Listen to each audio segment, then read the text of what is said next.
They say Christmas is about family, but what happens when your family forgets you exist? For 15 years, I wasn't invited to a single Christmas dinner. Not one. My brother got the spotlight. My parents got their perfect holiday photos.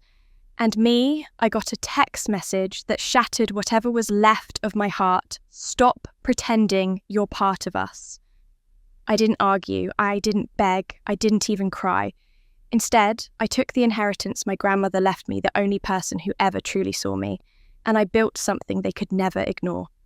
A $12 million mountain lodge, stunning, exclusive, the kind of place featured in magazines and whispered about in wealthy circles.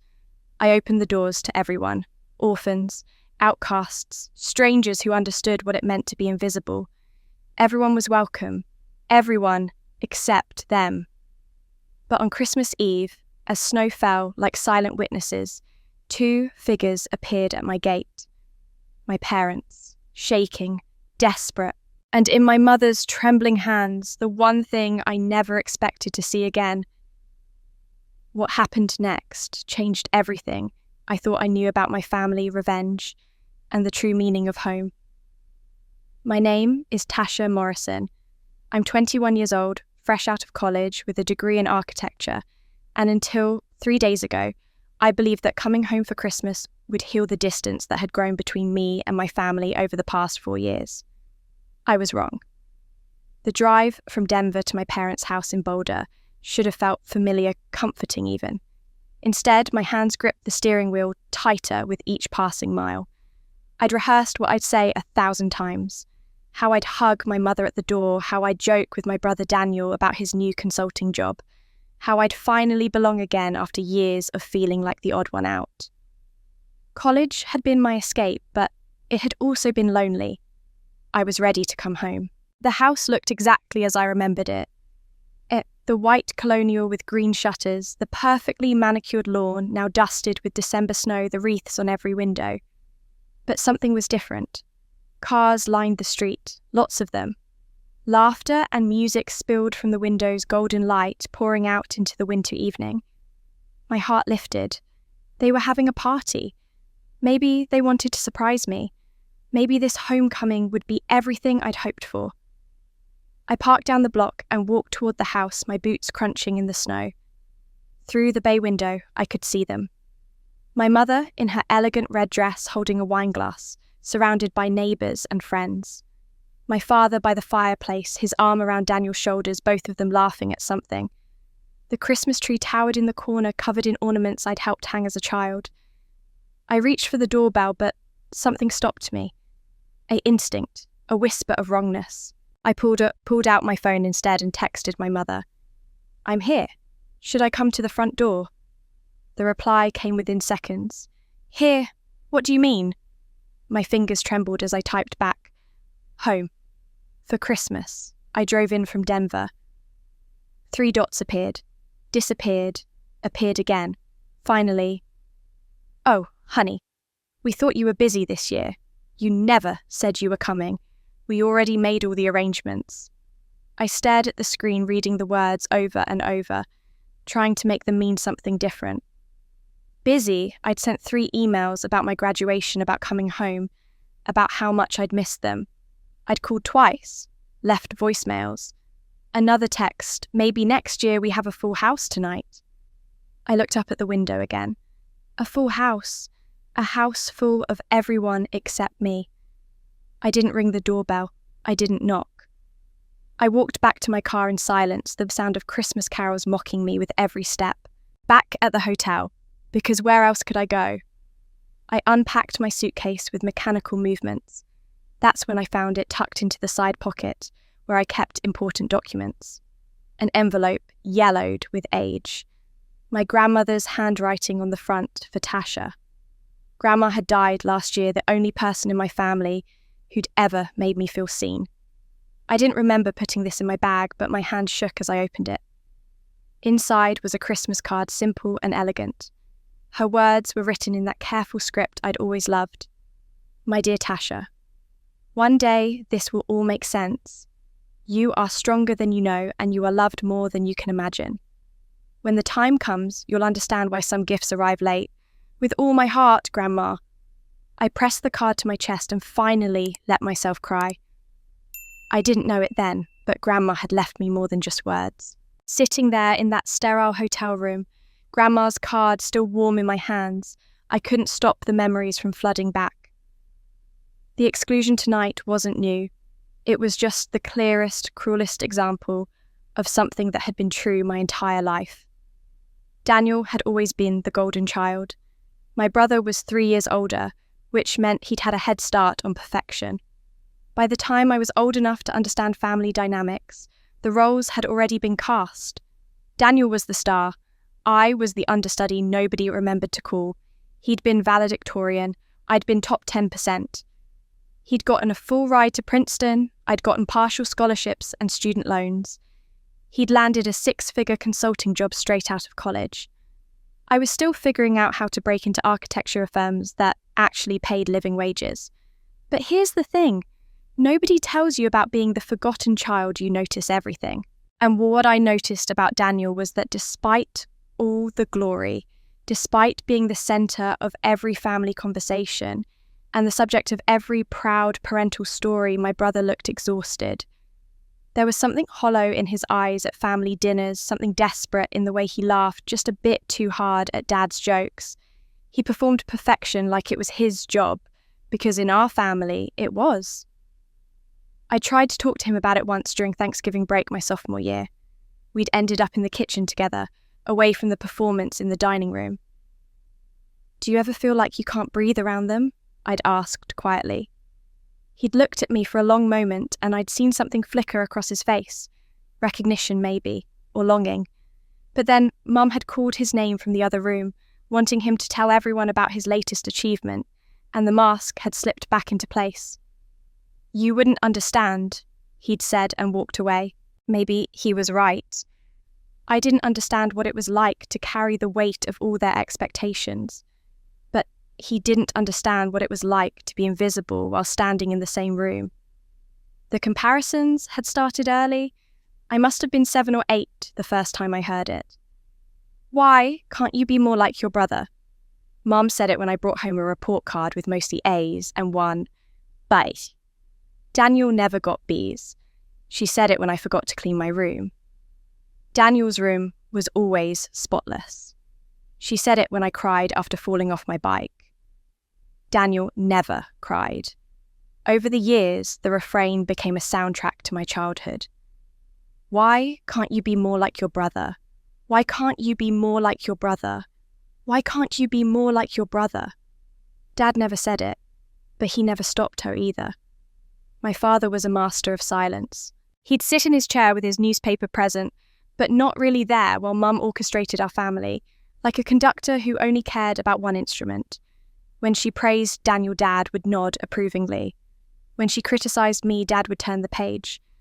I used to beg him with my eyes to say something, anything, to tell her I was trying, to tell her I mattered too. But he never did. His silence was its own kind of rejection, perhaps worse, because it was a choice he made every single day. The worst memory surfaced now, uninvited but relentless. I was 12 years old, and Daniel had just won some prestigious academic award.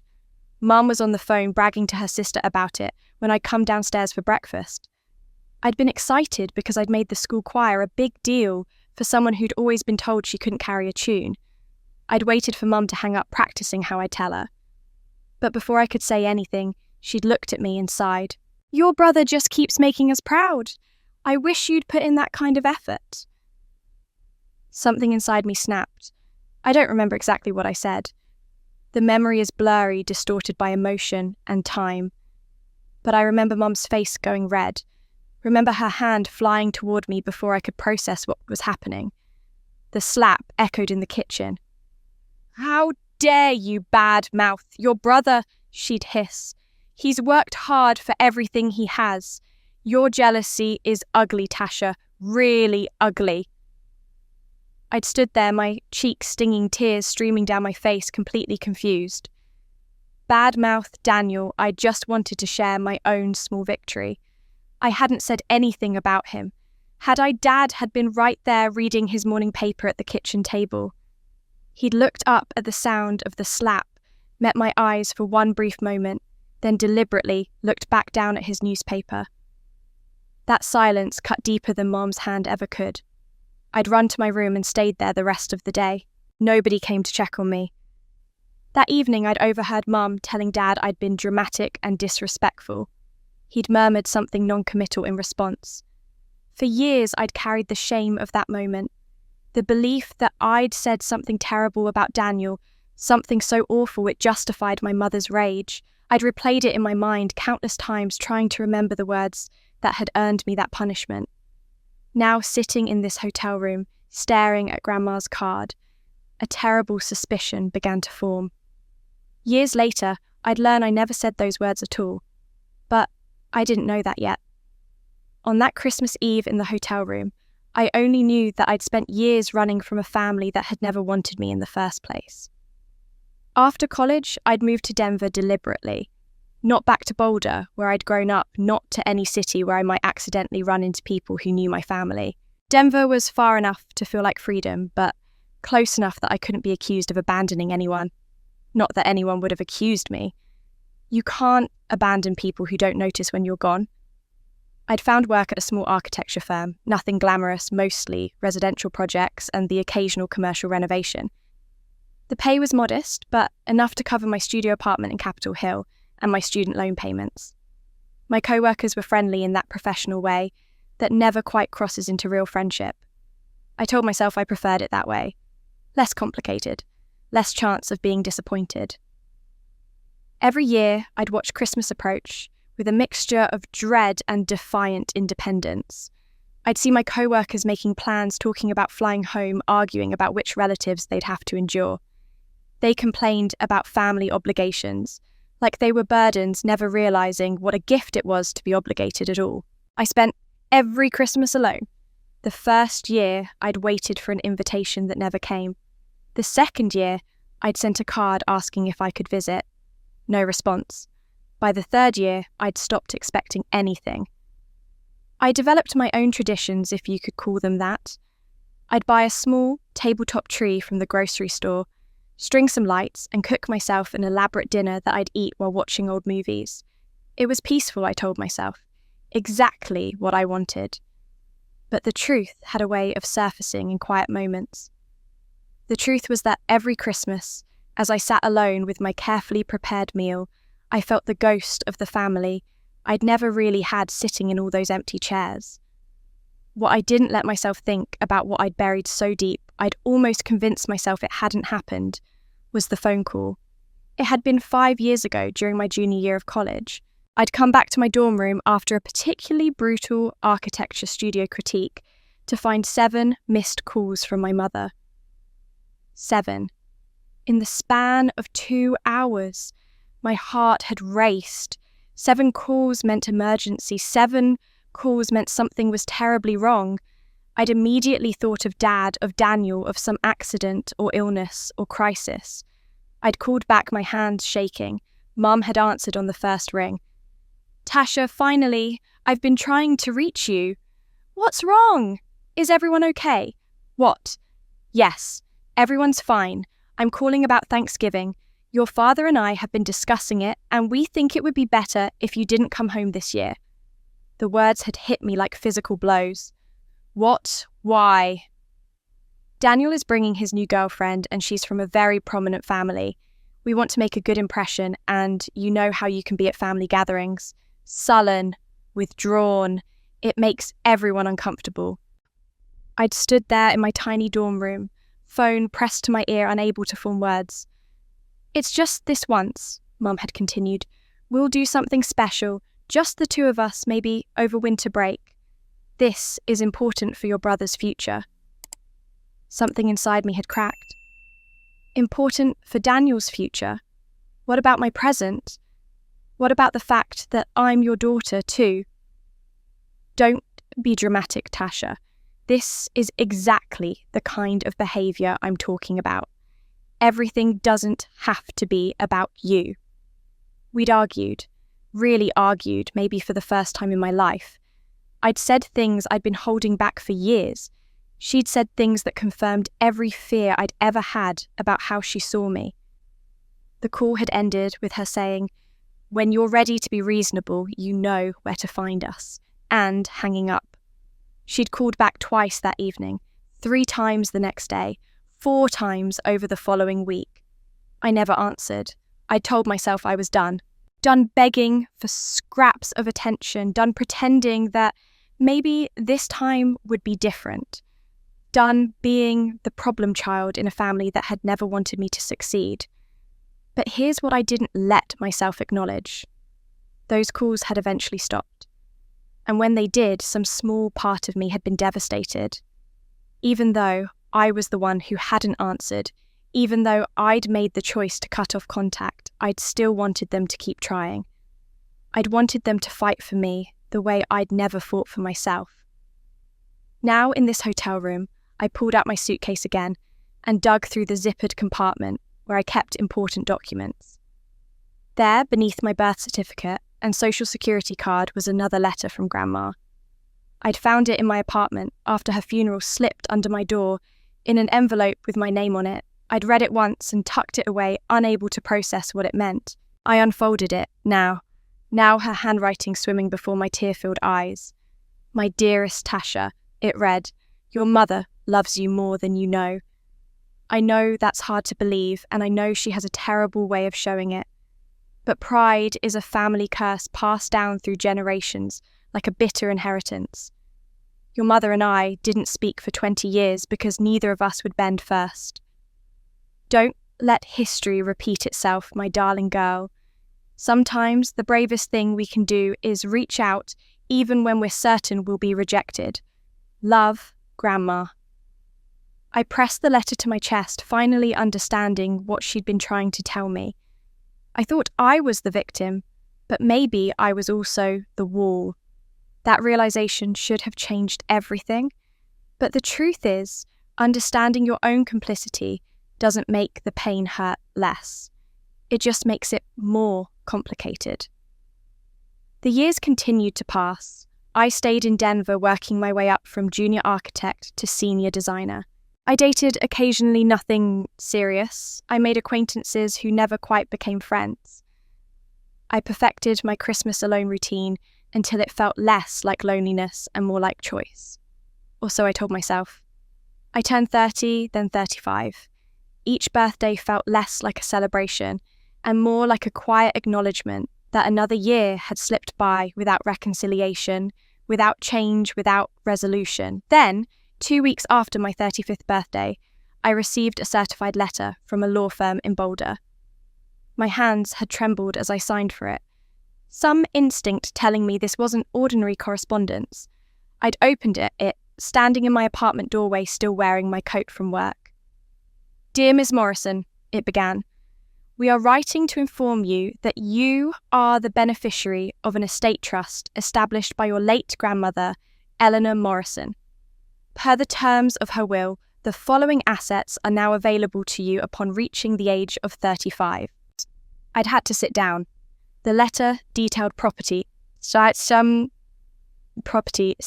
acres of land in the mountains outside Aspen, and a sum of $500,000 held in trust and accruing interest for the past 14 years. 14 years. Since the year after Grandma died when I was 21. But it was the note attached to the will that made me cry right there on my apartment floor. In Grandma's careful handwriting it read, "My dearest Tasha, if you're reading this, you've reached 35, and you're likely still carrying the weight of our family's failures. I'm leaving you this land and these funds with one request: build a home where broken hearts can heal. Not just yours, my darling, but for anyone who has ever felt invisible in their own family. Make something beautiful from all this pain. I believe in you. I always have. With eternal love, Grandma." The lawyer's letter instructed me to contact their office to schedule an appointment to review the complete estate documents and retrieve a sealed box that Grandma had left in their custody. I'd called the next morning and made an appointment for that weekend. I couldn't wait any longer. The law office was in an old brick building in downtown Boulder, the kind of place that smelled like leather and old paper and money that had been around for generations. The lawyer, a kind-faced woman in her 60s, had greeted me warmly and led me to a conference room where a banker's box sat waiting on the polished table. "Your grandmother was very specific about the timing of this inheritance," she'd explained. "She believed you needed time to become who you were meant to be before receiving this responsibility." "Did you know her well?" I'd asked. "Not personally, but her best friend Marion helped her set up the trust. Marion asked to be here when you opened the box, if that's all right with you." Before I could answer, there was a knock on the door and a woman in her early 70s entered. She had silver hair cut in a sharp bob and eyes that seemed to see right through me. She looked at me for a long moment, then smiled sadly. "You have Eleanor's eyes," she said. "I'm Marion Fletcher. Your grandmother and I were friends for over 40 years. We'd sat together at that conference table, and Marion had watched as I opened the box with shaking hands. Inside were photographs of land I'd never seen, rolling meadows backed by mountain peaks, a creek running through stands of aspen trees. There were surveys, property deeds, and environmental impact studies. And beneath all of that, a set of architectural drawings so detailed and beautiful, they took my breath away. Grandma had designed a lodge.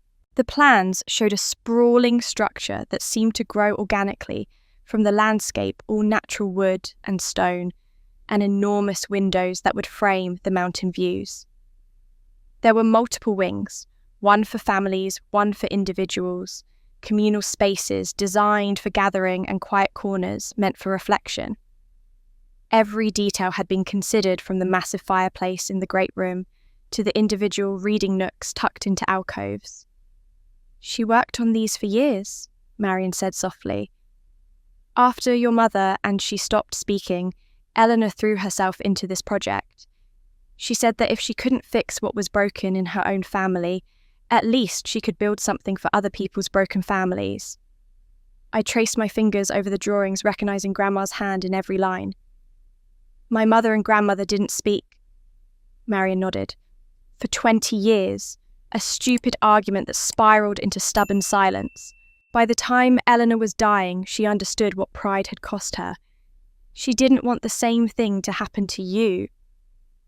"But it did happen to me," I'd whispered. "I'm just to like her." "No," Marion said firmly. "You're not, because she's giving you the chance to do something different. She knew your family would fall apart. She'd watched it happening for years. But she also knew you were strong enough to build something new from the wreckage." I'd spent the rest of that afternoon poring over every document, every drawing, every note Grandma had left. The vision was clear: create a place where people who felt homeless in their own families could find belonging. A lodge that would be open during holidays, especially a refuge for the excluded and forgotten. As the winter sun set outside the conference room windows, I'd made my decision. My grandmother had seen the future and built me a way home. I spent the next 3 weeks living in two worlds. By day, I went through the motions at my architecture firm, reviewing blueprints for other people's dreams. By night, I spread Grandma's drawings across my apartment floor and imagined what it would take to make them real. The logistics were daunting. I'd need to leave Denver, leave my job, leave the safe, if lonely life I'd built. I'd need to hire contractors, navigate permits, manage a budget that, even with Grandma's generous inheritance, would require careful planning. I'd need to become a different version of myself, someone bold enough to build something this ambitious. Marion and I had been meeting for coffee once a week. She'd become something I'd never had before. A mentor, yes, but also a kind of surrogate grandmother filling a space that had been empty since I was 20. She never pushed me toward any decision, but her belief in Grandma's vision was unwavering. "Eleanor knew what she was doing," Marion would say. "She knew exactly who you'd become and what you'd be capable of." I wanted to believe her. Some days I did. Other days I was terrified. It was a Saturday morning in late February when everything changed. I was sitting in my favourite coffee shop, Grandma's blueprints spread across the table, making notes about structural modifications that might be necessary given current building codes. My phone buzzed with a text message. I almost didn't look. I got so few personal texts that most notifications were just promotional messages or work emails. But something made me glance at the screen. The message was from my mother. I hadn't heard from her in 15 years. 15 years of silence so complete it had become its own kind of relationship. My hand shook as I unlocked my phone. The message was short. Stop pretending you're part of us. I read it once, twice, 3 times. Each time the words cut deeper, opened older wounds, confirmed every fear I'd ever carried about my place in my family. Stop pretending you're part of us. Not, we miss you. Not, we were wrong. Not even, leave us alone. Just this cold dismissal of something I'd apparently been pretending all along. As if my existence as their daughter had been an elaborate performance that everyone else had seen through. My coffee went cold in front of me. People moved around me laughing, talking, living their normal Saturday mornings, while I sat frozen staring at 6 words that somehow contained my entire childhood. I didn't cry. I'd cried enough over the years. I didn't feel anger, either, not at first. What I felt was something colder and clearer resolution. My fingers hovered over the keyboard. Part of me wanted to respond to ask what I'd done to defend myself against an accusation I didn't understand. Part of me wanted to send back 15 years of pain in a single message. Instead, I locked my phone and placed it face down on the table. I looked at Grandma's blueprints with new eyes. She'd known. Somehow, she'd known this day would come, this final confirmation that I was truly on my own. And she'd given me exactly what I needed. Not just land and money, but a purpose. A way to transform rejection into something meaningful. I called Marion from the coffee shop. I'm going to do it, I said when she answered. I'm going to build the lodge. There was a pause, then her voice came through warm with approval. What changed your mind? I told her about the text message. I read her the exact words. Marion was quiet for a long moment. When she spoke, her voice was fierce. Then, build it, Tasha. Build it bigger and more beautiful than you ever imagined.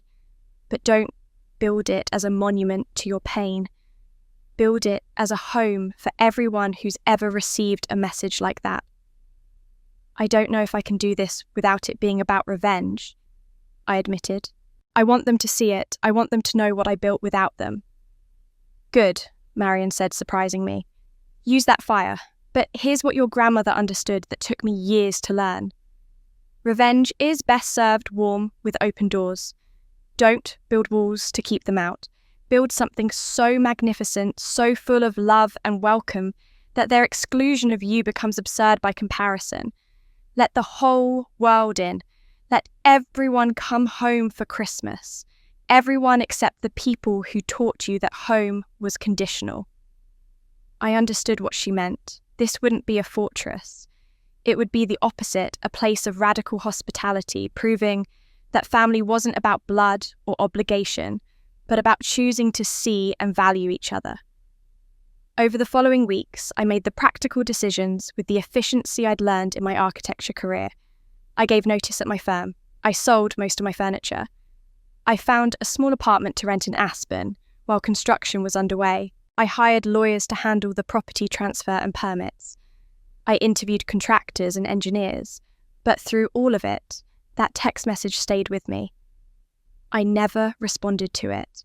I never blocked the number. I just let it sit there in my phone, a reminder of why I was doing this. Stop pretending you're part of us. Fine. I'd stop pretending. I'd stop hoping for something that was never going to come. I'd stop wishing my family was different. Instead, I'd build a family for everyone else who'd ever been told they didn't belong. Marion came to my apartment the night before I left Denver. She brought a bottle of wine, and we toasted to Grandma's vision and to new beginnings. As she was leaving, she hugged me tightly. "Your grandmother would be so proud," she said, "not because you're doing this for revenge, but because you're transforming that pain into something that will heal others." After she left, I stood at my apartment window, looking out at the Denver skyline one last time. Somewhere in Boulder, just 30 miles away, my parents were living their lives without me. My brother was probably visiting them, continuing the family traditions I'd never really been part of. They had no idea what I was about to do. They had no idea that their rejection had just become the catalyst for something they could never have imagined. I picked up my phone and looked at that message one more time. "Stop pretending you're part of us." "I will," I whispered to the empty apartment. "I'll stop pretending, and I'll build something so beautiful that you'll finally understand what you lost." If they didn't want me, I'd build a home for the whole world. The land was more beautiful than the photographs had suggested. 60 acres of rolling meadow backed by the kind of mountain views that made my chest ache. The creek Grandma had mentioned in her notes ran clear and cold through a stand of aspen trees that would turn gold in the fall. Standing there in early March with snow still clinging to the shadowed places and the first hints of spring softening the air, I understood why she'd chosen this spot. It was a place where broken things could grow again. The property transfer had been completed, the permits finally approved after weeks of bureaucratic hurdles. I'd hired what I thought was a solid general contractor, a man named Rob, who'd built several high-end homes in the area and came with good references. We'd agreed on an 18-month timeline, which would mean completion by late summer of the following year, if everything went according to plan. I should have known better than to expect things to go according to plan.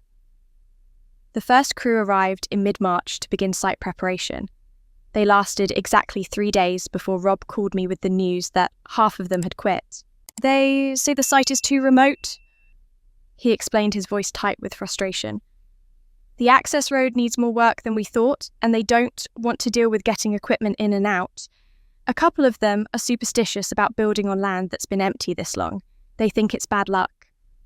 I'd driven out to the site that afternoon, navigating the rutted access road in my old Subaru, and found Rob standing alone near the staked-out foundation markers. The remaining workers were loading their tools into trucks. "I can find more crew," Rob said, but he didn't sound confident. "It will just take time." Time I didn't have. Every delay meant higher costs, meant pushing back the completion date, meant more months of living on my dwindling savings while the construction budget ticked away. "How much time?" I asked. He shrugged. "A week, maybe 2. Good workers are hard to find, especially for a project this size and location." I looked at the empty land at the stakes, marking where Grandma's vision was supposed to rise, and felt the first real tremor of doubt. What had I been thinking? I was an architect, not a builder. I knew how to design beautiful spaces, but I'd never managed a construction project anywhere near this scale. I'd walked away from a stable job, a predictable life on the strength of a 15-year-old inheritance, and a grandmother's dream. The snow started falling that evening, big, wet flakes that turned the access road to mud, and made me wonder if spring was just a cruel rumour. I sat in my rental apartment trying to recalculate the budget, to account for delays and cost overruns, watching the numbers refuse to add up the way I needed them to. Marion found me there 2 days later, surrounded by spreadsheets and barely touched takeout containers. "You look terrible," she said, not unkindly, setting a thermos of soup on my table. "The crew quit. The weather's impossible. The budget is hemorrhaging money, and we haven't even broken ground." I heard the desperation in my own voice. Maybe this was a mistake. Maybe I'm not capable of doing this. Marion sat down across from me and waited until I met her eyes. "Your grandmother spent 14 years planning this lodge. 14 years of research, design, revision. She didn't do it because she thought it would be easy. She did it because she knew it would be necessary. But she never actually built it," I said. "Maybe she knew it was impossible." She never built it because she ran out of time, Marion corrected gently. She was 74 when she died, and she'd already been sick for 2 years before that. But she built it brick by brick in her mind, and she built it for you because she knew you could finish what she started. I don't know if I can. Neither did she when she started. Marion opened the thermos and poured soup into the lid, handing it to me. Eleanor told me once that the hardest part of any creation is the moment right after you commit, when the reality of what you've undertaken hits you. She said that's when most people quit, not because they can't do it, but because they're terrified they can't. I sipped the soup, letting the warmth spread through me. So what did she do when she hit that moment? She took it one day at a time, one decision, one small step forward. Marion smiled. And she called me to complain usually, which you're welcome to do anytime. By the end of March, Rob had assembled a new crew, smaller but more committed. We broke ground on a cold, clear morning with the mountains standing witness. I'd bought a bottle of champagne for the occasion, something I'd seen done at other groundbreakings, but when the moment came, I couldn't bring myself to celebrate. This felt too serious, too weighted with meaning. Instead, I poured the champagne onto the earth where the foundation would go, a kind of offering to whatever gods watched over impossible dreams. The work began in earnest. Foundation, excavation, utility trenches, the beginning of the massive undertaking that would transform 60 acres of empty land into something that mattered. I was on site every day sometimes before the crew arrived and often after they left. I learned to read the weather, to anticipate delays, to solve problems I'd never encountered in my climate-controlled architecture firm. April brought rain that turned the site into a mud pit. May brought equipment failures and a subcontractor who disappeared with a deposit. June brought heat that made the workers irritable and slowed progress to a crawl. But slowly, impossibly, the lodge began to take shape. The foundation was poured. The framing started to rise. I could stand at certain angles and start to see the skeleton of what it would become. Marion visited every week, bringing food and encouragement, and occasionally, when I needed it, most gentle scolding when I pushed myself too hard or lost sight of why I was doing this. This isn't just about them anymore, she reminded me one evening as we sat on the tailgate of my car, looking at the emerging structure. It stopped being about them the moment you poured that first foundation. Now it's about everyone who's going to walk through those doors and finally feel seen. She was right, but the ghost of that text message still haunted me. Stop pretending you're part of us. Some nights I'd imagine the finished lodge, imagine my parents driving by and seeing what I'd built, imagine them finally understanding what they had discarded. I told myself it wasn't about revenge anymore, but I also knew I was lying. By July, we were roughly on schedule. The framing was complete, the roof was going on, and the massive windows I'd specified were being fabricated. The budget was tight, but holding. I'd learned to sleep again, though never quite enough. I was reviewing electrical plans in my apartment one evening when my phone rang with a Colorado number I didn't recognize. I almost didn't answer, but something made me pick up. Tasha.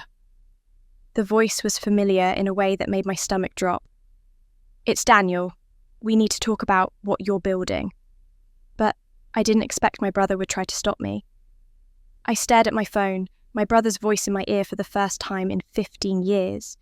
He sounded older, tired in a way I didn't remember. For a moment, I couldn't find words. How did you get this number? I finally asked. You're not that hard to find, Tasha. Your project has been filed with the county. There are permits with your name on them. I've known what you were doing for months. Months. He'd known for months and said nothing. Until now. What do you want, Daniel? I want you to stop. His voice was measured, controlled the way it always was when he was trying to manage a situation. This lodge you're building, it's a mistake. You need to walk away before you destroy yourself. I almost laughed. destroy myself. I'm building something beautiful. I'm fulfilling our grandmother's vision. Grandma's vision was a fantasy. She was old and bitter about her estrangement from Mum. She created this elaborate plan to somehow fix what was broken, but all she did was saddle you with an impossible burden. The word stung more than I expected. You don't get to tell me what Grandma's intentions were. You barely knew her. I knew her well enough to know she was manipulating you from beyond the grave. And I know you well enough to know you're doing this to hurt Mum and Dad. This has nothing to do with them, I said, but we both heard the lie. Doesn't it? Come on, Tasha. You're building a multi-million-dollar lodge less than an hour from where we grew up, and you expect me to believe it's not about making some kind of statement. I gripped the phone tighter. Even if it is, so why do you care? There was a long pause. Because you're my sister, and I don't want to watch you fail. The line went dead before I could respond. I sat there in my apartment shaking with adrenaline and confusion. Daniel had called after 15 years of silence to tell me to quit, to protect me from myself. It didn't make sense. The next morning, my stone supplier called with bad news. The custom-cut stone I'd ordered for the lodge's exterior pieces that had been in production for 2 months, wouldn't be ready on schedule. I'm sorry, the supplier said, but we've had to prioritize some other projects. It will be another 6 weeks, maybe 8. 6 weeks would blow the schedule and the budget. We had a contract. You guaranteed delivery by mid-August. I understand, but things change. We'll get it done as soon as we can. 2 days later, my cabinet maker cancelled our order entirely. Then, the company I'd hired for the specialised timber framing called to say they'd decided to take on a different project instead. At first, I attributed it to bad luck to the normal chaos of construction. But when the 4th subcontractor backed out with vague excuses, I started to suspect something else was happening. It was Rob, the general contractor, who finally told me the truth. We were standing on site looking at the frame structure, discussing how to handle the delays. I need to tell you something, he said, his voice uncomfortable. I got a call last week from someone who said they were concerned about you. My stomach tightened. What kind of call? A man.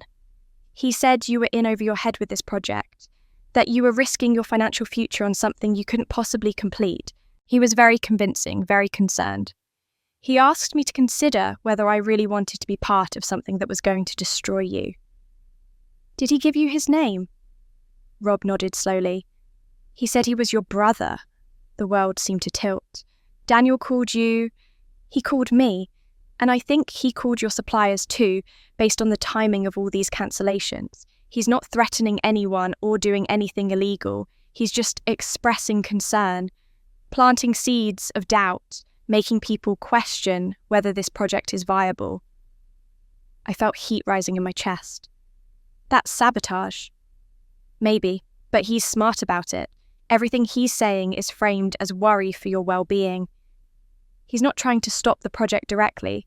He's just trying to make it harder for you to succeed. I called Daniel that night. He answered on the second ring as if he'd been expecting me. Did you contact my contractors? I demanded, skipping any pretense of civility. I reached out to some people, yes, to share my concerns about your situation. You had no right to interfere with my project. I had every right to try to protect my sister from making a catastrophic mistake. His voice remained maddeningly calm. You've invested everything into this, Tasha. Your savings, your career, your future. What happens when it fails? When you can't make the numbers work?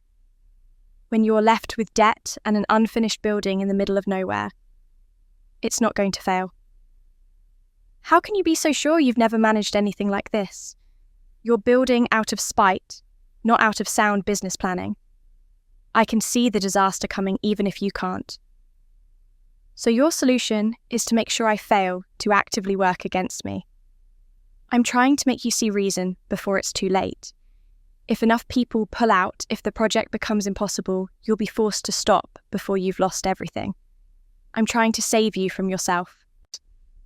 The conviction in his voice unsettled me. He genuinely believed he was helping. In his mind, sabotaging my dream was an act of protection. "Why do you care?" I asked, echoing my question from our first call.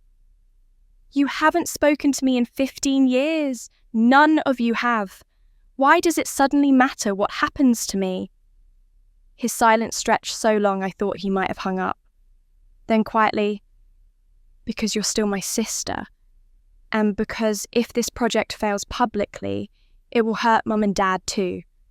People will talk, people will judge. It's better if it just quietly goes away now." There it was, the truth beneath his concern. He wasn't trying to protect me. He was trying to protect them, to prevent the embarrassment of his estranged sister's very public failure in their community. "I'm not stopping," I said. "Find new contractors, I'll figure it out. But you don't get to make this choice for me." "Tasha, please, just listen." I hung up. That night, I lay awake trying to understand. Daniel had always been the golden child, the one who succeeded at everything. But I'd also seen moments when that mask slipped, when he looked as trapped as I felt invisible. Was this really about protecting our parents' reputation? Or was there something else? Some other reason he needed me to fail? Marion came by the next morning and found me exhausted, running on coffee and frustration.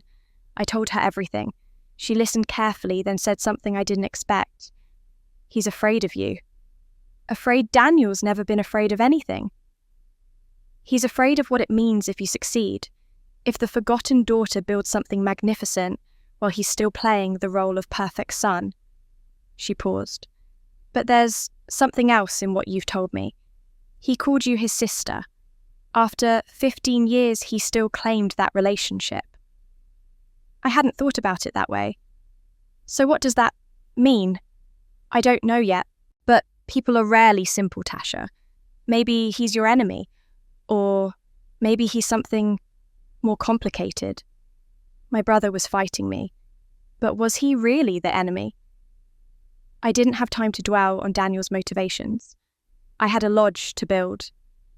After his interference, I'd spent 2 frantic weeks finding replacement contractors, calling in favours from suppliers I'd worked with during my architecture career, and personally driving to stone yards across Colorado to secure the materials I needed. It cost me extra money I didn't have, and added 3 weeks to the schedule, but I refused to let him derail what I'd started. Rob and the crew worked through August and September with a determination that seemed fueled by the knowledge that someone was actively trying to stop us. When I told them about Daniel's calls about his attempts to undermine the project, something shifted. It stopped being just another job for them. It became something they wanted to see succeed. By early October, the shell was complete. I stood at the edge of the property on a cool morning, watching the sun rise behind the structure, and felt something catch in my throat. The lodge rose from the landscape exactly as Grandma had envisioned it all, natural wood and stone, the massive timber frame, creating lines that seemed to grow organically from the earth. The windows weren't installed yet, so the building was still open to the elements, but you could see through it to the mountains beyond, and the effect was breathtaking. Rob came to stand beside me, holding 2 cups of coffee from the thermos he kept in his truck. "Your grandmother knew what she was doing," he said, handing me a cup. "She did," I agreed, my voice thick with emotion. "We should celebrate. This is a major milestone. Shell completion is when you know the dream is actually going to be real." That evening, the crew gathered on site with pizza and beer. Someone had strung temporary lights around the great room space, and in the gathering dusk, the lodge glowed like a lantern. The men who'd spent months bringing this vision to life stood around joking and laughing, proud of what they'd accomplished. Marion arrived with a cake she'd baked decorated with a simple drawing of the lodge in frosting. She hugged me tightly and whispered, "Eleanor would be so proud of you."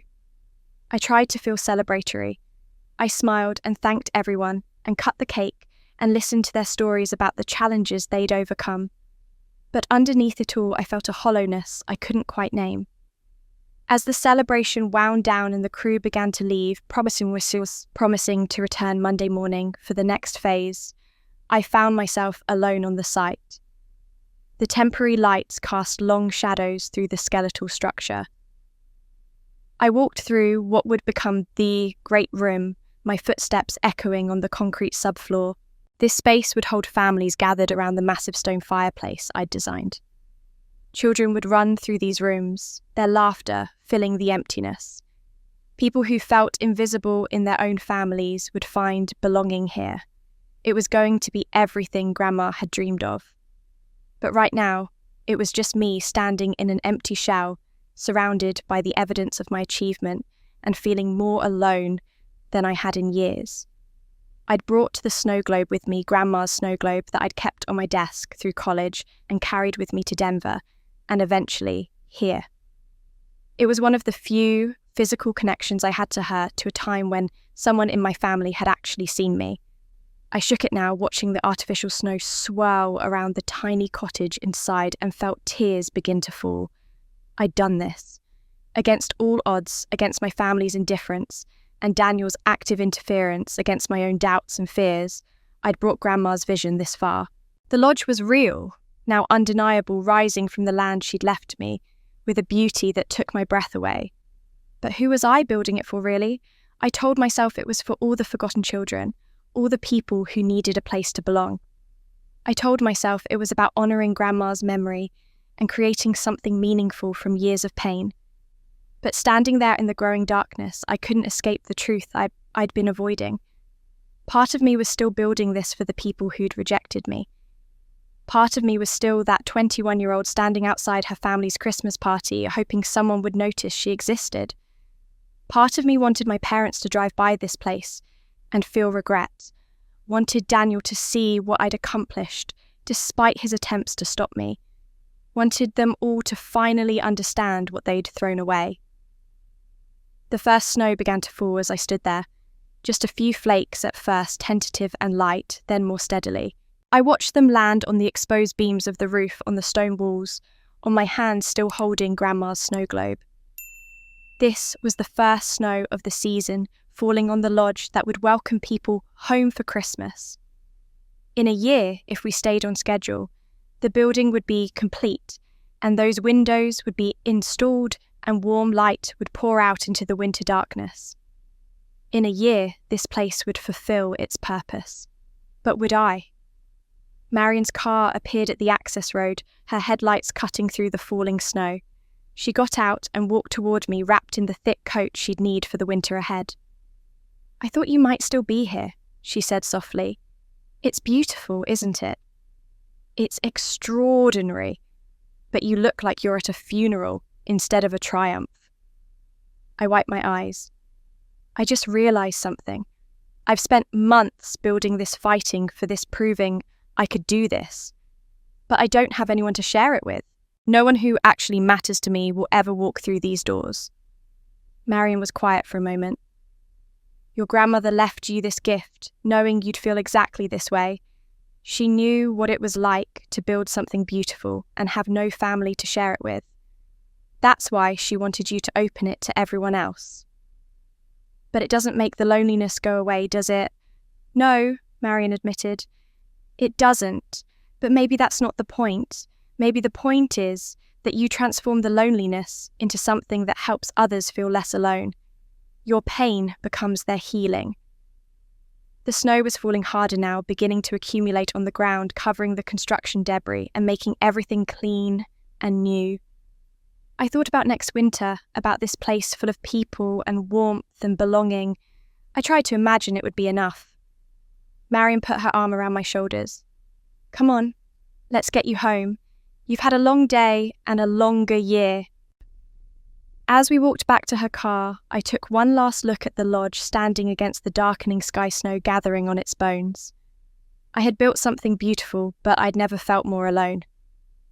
The loneliness followed me home that night and stayed through the weekend.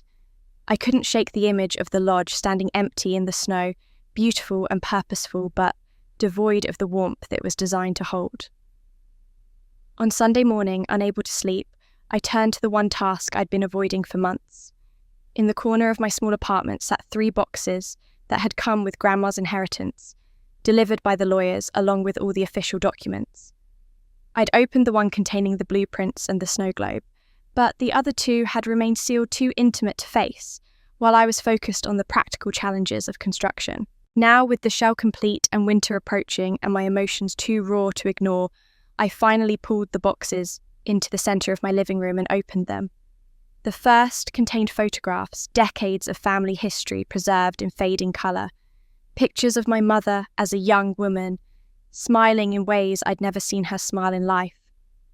Pictures of Grandma and Grandpa on their wedding day, at the house in Boulder holding my mother as a baby. I found myself searching those old images for clues about when things had broken, when the capacity for joy had been replaced by the cold judgment I'd grown up with. The second box was heavier, and when I lifted the lid, I understood why. It was filled with letters. Hundreds of them bundled with rubber bands that had grown brittle with age, organised by year and tied with faded ribbon. My hands trembled as I lifted out the first bundle. The envelopes were addressed to my mother in Grandma's careful handwriting, marked with dates spanning from 25 years ago to just 5 years ago. The return address was Grandma's house in Boulder, the house I'd visited as a child during those brief years, when the family had still been somewhat intact. I opened the first letter, dated from before I was born. "My dearest Margaret," it began, and I realised with a shock that I'd never heard anyone call my mother by her full name. She'd always been just Mum or Mrs. Morrison in formal settings. It's been 3 months since we last spoke, and my heart breaks a little more each day. I know you're angry about what I said at your wedding about my concerns regarding Thomas. But please understand, I only wanted to make sure you were certain. I never meant to suggest you were making a mistake. You're my daughter and I love you. Can we please talk, love, Mum? I sat back processing this. My parents' wedding. Some argument about my father. I did the math, this would have been 3 years before I was born. I opened another letter, this one from a year later. "Margaret, I'm writing again because I don't know what else to do. You returned my last 5 letters unopened. I see you around town sometimes, and you look right through me as if I'm not there. Whatever I did to hurt you, I'm sorry. Please, can we find a way back to each other? I'm your mother. I love you. That has never changed." Letter after letter, year after year, the same theme. Grandma reaching out begging for reconciliation, apologising for something she clearly didn't fully understand. And, based on the pristine condition of most envelopes, my mother had never opened them. I found letters written when I was a baby, when Grandma pleaded to be allowed to meet her granddaughter. Letters from my childhood asking if she could attend my school plays, my birthday parties, any small moment of my life. Letters from my teenage years, when she wrote about missing watching me grow up, about grief for a relationship that had never been given a chance. The most heartbreaking were the last ones written in the final years of her life when her handwriting had grown shaky. "Margaret, I'm dying. The doctors say I have maybe a year. I'm not writing to make you feel guilty. I'm writing because I love you, and I don't want to leave this world without you knowing that every day of our estrangement has been agony for me. I was wrong to judge your choice of husband. I was wrong to voice my concerns on your wedding day. But I've apologised 1,000 times, and you've never had a single apology because you've never opened a single letter. Please, before I die, can we talk? Just once, love, Mum." Tears streamed down my face as I read. 20 years of letters. 20 years of Grandma reaching out into silence, trying to bridge a gap my mother refused to close. I found a smaller envelope at the bottom of the box, this one addressed to me in Grandma's handwriting, but never sent. Inside was a note dated 2 months before she died. "Tasha, if you're reading this, then you found the letters. I wanted you to understand what happened between your mother and me, not to make you angry at her, but to help you see the pattern. Your mother and I are too much alike. We both carry pride like armour, and we both let it destroy our relationships. She wouldn't forgive me for questioning her choices. I couldn't stop trying to apologise. We were both right and both wrong, and we both lost 20 years because neither of us could bend. Don't let this happen to you, my darling. Whatever is broken between you and your mother, don't let pride keep you apart forever. I'm leaving you the lodge as a way to build something new, but also as a warning. Don't build walls when what you need are bridges. I love you, Grandma. Mishwari. I called Marion immediately, my voice breaking as I tried to explain what I'd found. She arrived within the hour and sat with me as I showed her the letters, as I tried to piece together the family history I'd never known. Did you know about this? I asked her. About the estrangement? Marion nodded slowly. Eleanor told me everything. The argument at the wedding, your mother's refusal to forgive her the years of returned letters. It destroyed Eleanor. She lived with that guilt every day. But it wasn't her fault. She apologised. She tried to fix it. It takes two people to maintain a silence, Marion said gently. Eleanor apologised, but she also never stopped telling your mother she'd been wrong to question Thomas. Even in her apologies, there was judgment, and your mother had her own pride, her own wounds. They were trapped in a cycle neither knew how to break. I looked at the letters scattered around my living room, evidence of 2 decades of failed connection. Mum kept these. She never opened them, but she kept them. Of course she did, because somewhere inside she wanted to forgive. She just didn't know how. The realization hit me like a physical blow. That's what I've been doing, isn't it? Mum reached out 5 years ago, those calls I never answered. Daniel called me now, and I hung up on him. I've been so angry at them for cutting me out, but I've been cutting them out too. Marion didn't answer, just watched me work through the truth I'd been avoiding. I thought about the unopened letters, about 20 years of Grandma's love going unread. I thought about my own unanswered voicemails from 5 years ago, about the text message I'd never responded to, about Daniel's calls I'd dismissed as sabotage without trying to understand what he was really saying. I was repeating my mother's mistake, and I didn't even know it. The discovery of those letters changed something in me, though. I wasn't sure yet what it meant or what I was supposed to do about it.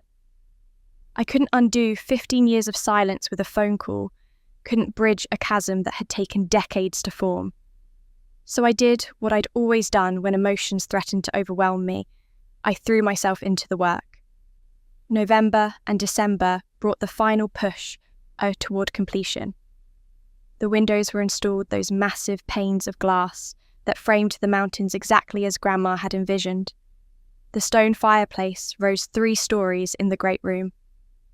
The interior finishing began the custom woodwork, the fixtures, the details that would transform the Shao into a home.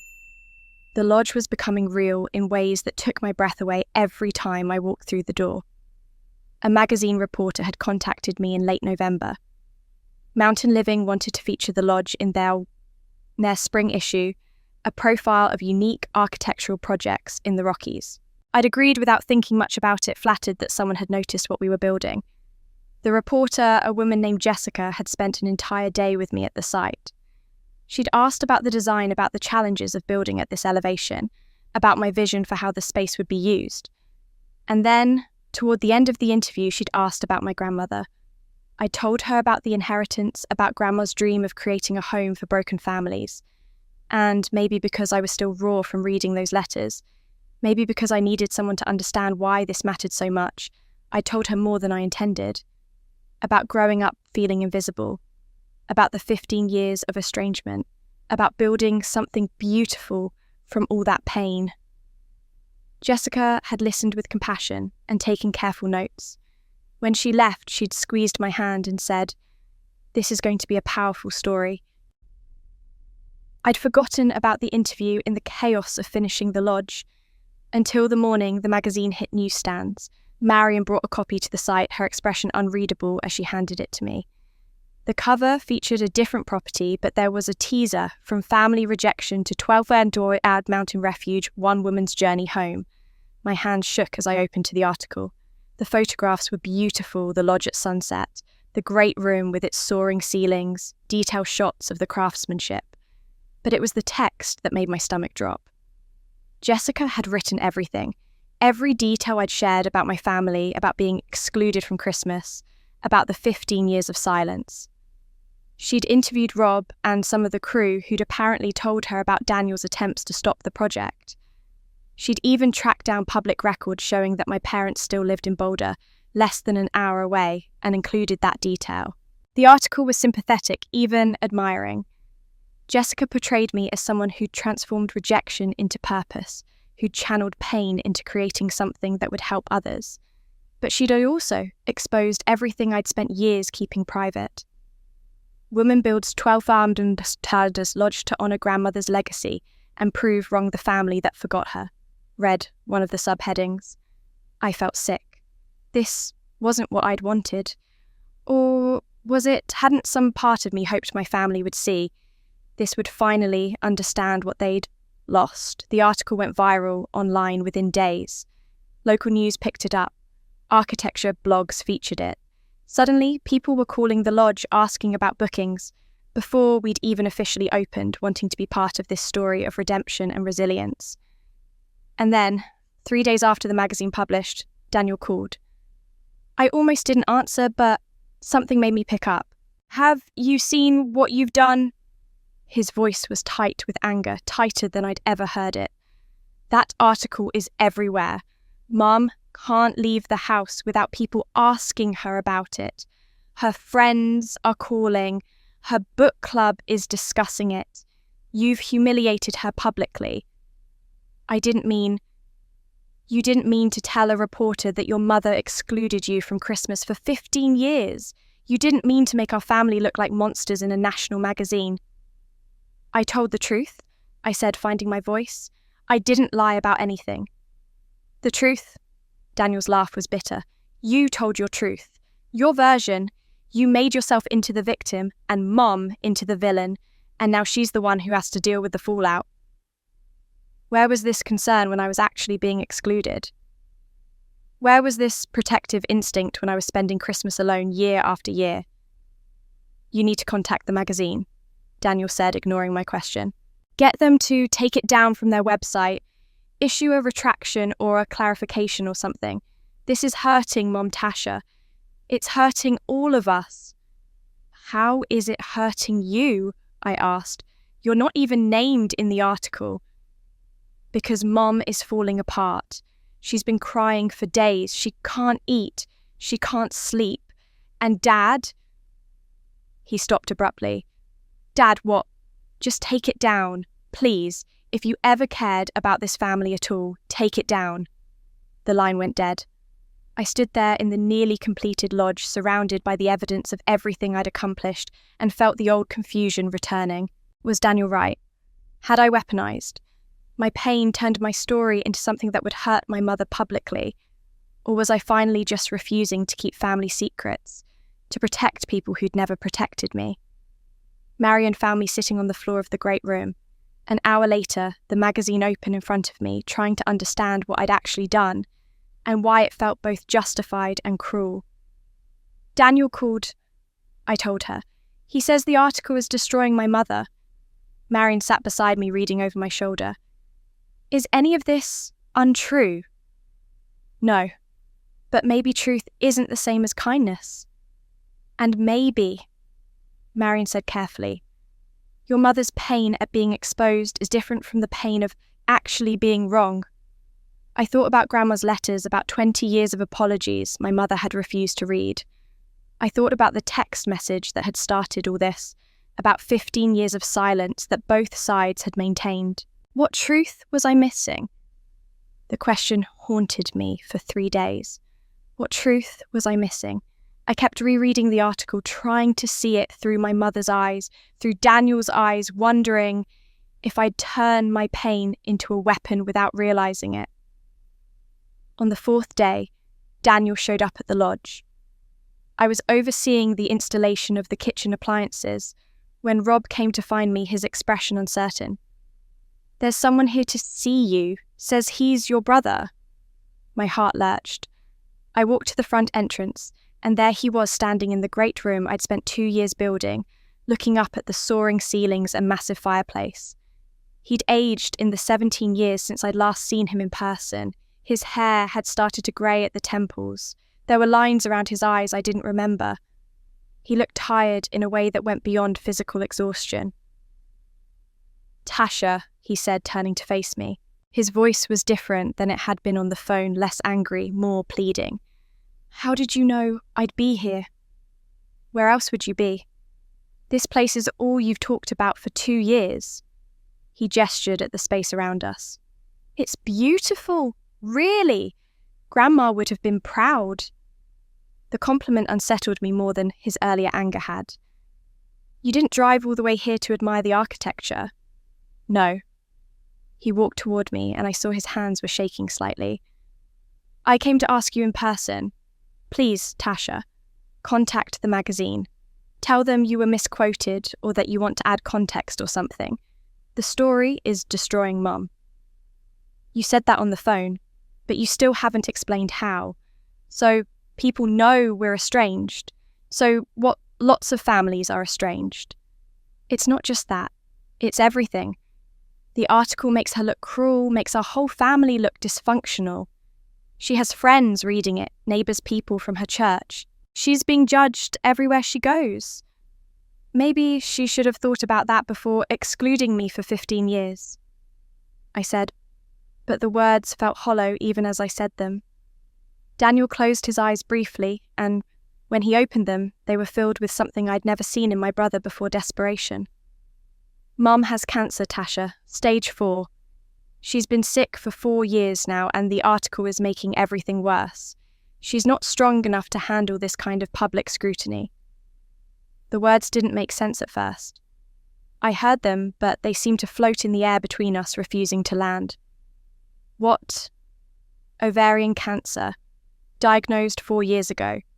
She's been through surgery, chemotherapy, remission, recurrence. Right now, she's on palliative care. The doctors say she has maybe 6 months, probably less. I felt the room tilt. That's not possible. Why didn't anyone tell me? How could we tell you? We haven't spoken to you in 15 years. You just called me 3 times in the last 2 months. You could have mentioned it, and you would have believed me. You hung up on me twice. You thought I was sabotaging you out of spite. If I'd told you Mum was dying, you would have thought I was manipulating you. He was right, and we both knew it. I sank onto one of the window seats that looked out over the mountains. 4 years. She's been sick for 4 years. Daniel sat across from me, and I noticed for the first time how much weight he'd lost, how exhausted he looked. It's been hell, Tasha. Watching her fade, knowing there's nothing we can do. And now, this article comes out and she's spending what little time she has left dealing with shame and judgment from her community. If she's been sick for 4 years, why didn't she reach out to me? Why didn't she want to reconcile before it was too late? The question came out raw, exposing the wound that had never really healed. Daniel's face shifted into something complicated, guilt mixed with frustration. She tried, Tasha. She tried to call you. When I never got any calls. 4 years ago, right after her diagnosis, she called you 17 times over 6 months. She left voicemails. She texted. She was desperate to talk to you before... He stopped, his voice breaking. Before she died. That's not true. I would have known if she called 17 times. Check your old phone records. Check your voicemail. She tried and you never answered. My mind raced back 4 years. I'd been 34, still in Denver, still building my career. 4 years ago was when I'd had that argument with her about Thanksgiving, when she told me not to come home because Daniel was bringing his girlfriend. We'd fought and I'd stopped answering her calls. But 17 times, why would she call after telling me to stay away from Thanksgiving? Because she got diagnosed 2 weeks after that phone call. Because she realised she might die without ever seeing you again. Because she was terrified and desperate. And she needed her daughter. The words hit me like physical blows. I didn't know. I thought after that fight, I thought she was done with me. I thought if I answered, it would just be more criticism and more comparisons to you, more reasons why I wasn't good enough. So, you blocked her number, Daniel said quietly. I didn't block it, I just stopped checking calls from home. But even as I said it, I remembered. I'd set my phone to send family calls straight to voicemail. I'd stopped checking those voicemails after the first few, assuming they were just more complaints. Daniel pulled out his phone and showed me a screenshot. A call log from my mother's phone dated 4 years ago. 17 calls to my number spread over 6 months, each one unanswered. I stared at the evidence of my own willful blindness. I didn't know she was sick. Would it have mattered if you did? Would you have answered? The question hung between us unanswerable. I wanted to say yes, of course I would have. But the truth was more complicated. 4 years ago, I'd been so angry, so hurt, so convinced that my family would never change that I might have dismissed even that as manipulation. She's dying, I whispered, the reality finally breaking through my defences. She's dying, and the last thing she sees in the news is her own daughter telling the world she was a terrible mother. Daniel's voice cracked. You got your revenge, Tasha. You won. The whole world knows how badly she failed you. Are you satisfied? I looked at my brother. Really looked at him and saw something I'd missed before. He wasn't just angry on Mum's behalf. He was grieving. He was watching our mother die, and he'd been doing it alone because I hadn't been there. I had been running from a woman who was dying to find me. After Daniel left, I sat alone in the lodge for a long time, staring at the screenshot he'd shown me. 17 calls. The numbers didn't lie, but my mind kept trying to find ways around them, explanations that would make me less culpable in my own isolation. I drove back to my apartment in a daze, Daniel's words echoing in my head. The sun was setting behind the mountains, casting long shadows across the snow, and all I could think about was my mother sick and dying, trying to reach me while I deliberately looked away. My old phones were in a drawer in my bedroom closet, carefully stored because I'd never been able to throw away electronics without wiping them first. I found the one from 4 years ago, plugged it in with shaking hands, and waited for it to power up. The screen came to life slowly, ancient by current standards. I navigated to the phone settings first, my heart sinking as I saw what I'd done. I'd set my parents' numbers to do not disturb mode, which meant calls went straight to voicemail without ringing, without notifications. I'd done it deliberately after that Thanksgiving argument, telling myself I needed space, that I couldn't handle their criticism anymore. I'd never turned it back on. I opened the voicemail inbox with trembling fingers. 17 messages, all from 4 years ago, all marked as unheard. I pressed play on the first one. My mother's voice filled my apartment, and I nearly dropped the phone. I hadn't heard her voice in 15 years, and the sound of it, familiar and strange at once, made my chest tighten. Tasha, it's Mum. I know we fought, and I know I hurt you, but something's happened, and I really need to talk to you. Please call me back. It's important. Her voice sounded strained, frightened in a way I'd never heard before. The second message from 3 days later. Tasha, please, I've been trying to reach you. I need to tell you something. I need to... A long pause. The sound of crying. I need my daughter. Please call me. The third. I went to the doctor today. They found something. I'm scared, Tasha. I know I don't have the right to ask for your help after everything, but I'm asking anyway. Please. I listened to all 17 messages, my tears falling harder with each one. I heard my mother's voice grow weaker as the months progressed, heard the desperation increase, heard her apologising over and over for things I'd never known she regretted. I was wrong about so many things. Wrong about how I treated you, wrong about the comparisons to Daniel, wrong about making you feel invisible. I'm so sorry, Tasha. I don't know if I'll get the chance to say this in person, but I need you to know I love you. I've always loved you. I just didn't know how to show it without making everything worse. In the 10th message dated 5 months after the diagnosis, her voice was barely above a whisper. The cancer is aggressive. They're saying stage 4 now. I might not have much time, and all I can think about is how I wasted the time I did have. How I pushed you away when I should have held on. Please, baby, please call me. I need to see you before it's too late. The last message was from 6 months after the first. I understand if you can't forgive me. I understand if you never want to see me again. But I need you to know that not a day has gone by when I haven't thought about you, haven't missed you, haven't wished I could go back and do everything differently. I love you, Tasha. I'm sorry I never knew how to say it in a way you could hear. I sat on my bedroom floor, my old phone clutched in my hand, and sobbed. 4 years ago, my mother had been dying and desperate to reconcile, and I'd been so wrapped up in my own hurt that I'd never even listened. There was a knock at my door. Marion let herself in with the spare key I'd given her, found me on the floor, and immediately sat down beside me.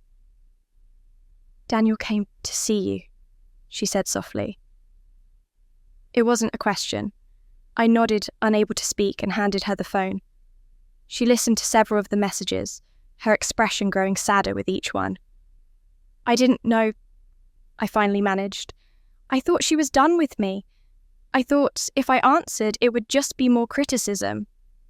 Oh, sweetheart, Marion said, pulling me into her arms. There's more, I said, pulling away. The text message, the one that made me decide to build the lodge. Stop pretending you're part of us. I need to find it. I grabbed my current phone and scrolled back 2 years to that February morning in the coffee shop. There it was, the message that had crystallized my resolve, that had transformed my grief into action. But Marion was looking at something else. Tasha, look at the message thread. Look at what came after. I scrolled down and my heart stopped. 3 messages sent within minutes of the first one, all marked as notifications silenced. Oh God, that wasn't meant for you. That was meant for my sister. I'm so sorry. Tasha, please. That message was a mistake. I was angry at Carol for something she said about your father. Please don't think that was meant for you. I love you. Please know I love you. That message was never meant for you. The timestamp showed she'd tried to call twice after sending those texts. Calls I'd never received because of the settings I'd never changed. I looked at Marion, feeling the last foundations of my righteousness crumble. It was a mistake. The text was sent to the wrong person, and she tried to explain, and I never saw any of it. Because you'd blocked notifications from her number, Marion said gently, after you stopped checking the voicemails. Everything I'd built the lodge, the narrative, the righteous anger that had fueled me through 2 years of obstacles had been built on a misunderstanding. My mother hadn't told me to stop pretending to be part of the family. She'd made a mistake, tried to correct it immediately, and I'd never given her the chance. I thought about Grandma's letters to my mother returned unopened for 20 years. I thought about the cycle of silence and pride, and assumptions that had destroyed their relationship. And I understood finally what Grandma had been trying to tell me. I hadn't been the victim of my family's cruelty. I'd been a participant in a multi-generational pattern of refusing to hear each other, of building walls instead of bridges, of choosing pride over connection. I had built a fortress to protect myself from a ghost. But the real enemy had always been my own pride, my own fear, my own refusal to reach across the silence. Marion stayed with me that night, making tea I didn't drink, and sitting beside me as I tried to process the wreckage of my understanding. Everything I believed about my family, about my role as the abandoned daughter, had been built on a foundation of misunderstanding and deliberate blindness. What do? I finally asked as dawn broke over the mountains. How do I fix this? Marion took my hand. You do what your grandmother couldn't do. You reach out. You risk rejection. You choose connection, even when it terrifies you. I looked at my phone at Daniel's number, still in my recent calls. It was 6 a.m, too early to call, but I couldn't wait any longer. Every hour I delayed was an hour my mother might not have. I pressed dial. Daniel answered on the 3rd ring, his voice thick with sleep and surprise. Tasha, invite them to Christmas. I said the words tumbling out before I could second-guess them. Here, at the lodge. Please, I need to see her. I need to tell her. My voice broke. I need to tell her I'm sorry. There was a long silence. Then, are you sure? After everything that's happened after the article? The article was wrong. I was wrong. Not about what happened, but about what it meant. I thought I was the only one reaching out and being ignored, but I was ignoring her too. I was doing to her exactly what she did to Grandma. I took a shaky breath. Please, Daniel, I know I don't deserve this, but please ask them. Tell them I want them here. Tell them I listened to the voicemails. Tell them I understand now. She's very weak, Daniel said quietly. I don't know if she can make the drive. Then I'll come there, or I'll send a car, or... No. His voice softened. She'd want to see the lodge. She'd want to see what you built. I'll ask her. I'll call you back. The hours until his return call were the longest of my life. Marion helped me prepare the lodge cleaning already cleaned surfaces, arranging furniture that had just been delivered, building a fire in the massive stone fireplace. We made up the main floor guest room, the one with the best view, and I placed fresh flowers on the dresser with shaking hands. When Daniel called back 3 hours later, his voice was thick with emotion. She wants to come. We'll arrive Christmas Eve tomorrow evening. But Tasha, she's very sick. You need to prepare yourself. I spent Christmas Eve in a state of nervous anticipation that bordered on panic. I changed clothes 3 times, unable to decide what you wear when you're meeting your dying mother for the first time in 17 years.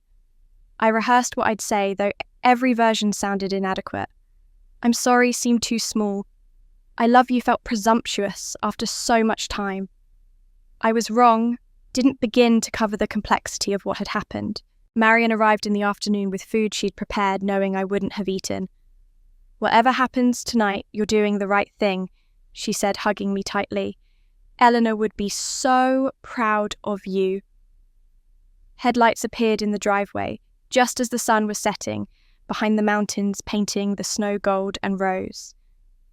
I stood at the window of the great room, my heart hammering so hard I could hear it in my ears. Daniel got out first, then went to the passenger side to help someone out. My father emerged from the driver's seat, older and greyer than I remembered his face, uncertain, as he looked up at the lodge. And then I saw her. My mother was so small. That was my first thought. The woman I remembered as formidable and critical, and always in control, was tiny, now frail, leaning heavily on Daniel's arm as she made her way slowly toward the entrance. She wore a thick coat that seemed to swallow her and a scarf wrapped around her head where her hair must have been lost to chemotherapy. But in her free hand she carried something I recognized immediately. The snow globe. The one from Grandma, the one I'd thought lost years ago. I met them at the door, my hands trembling. Up close, I could see how much the disease had taken from her.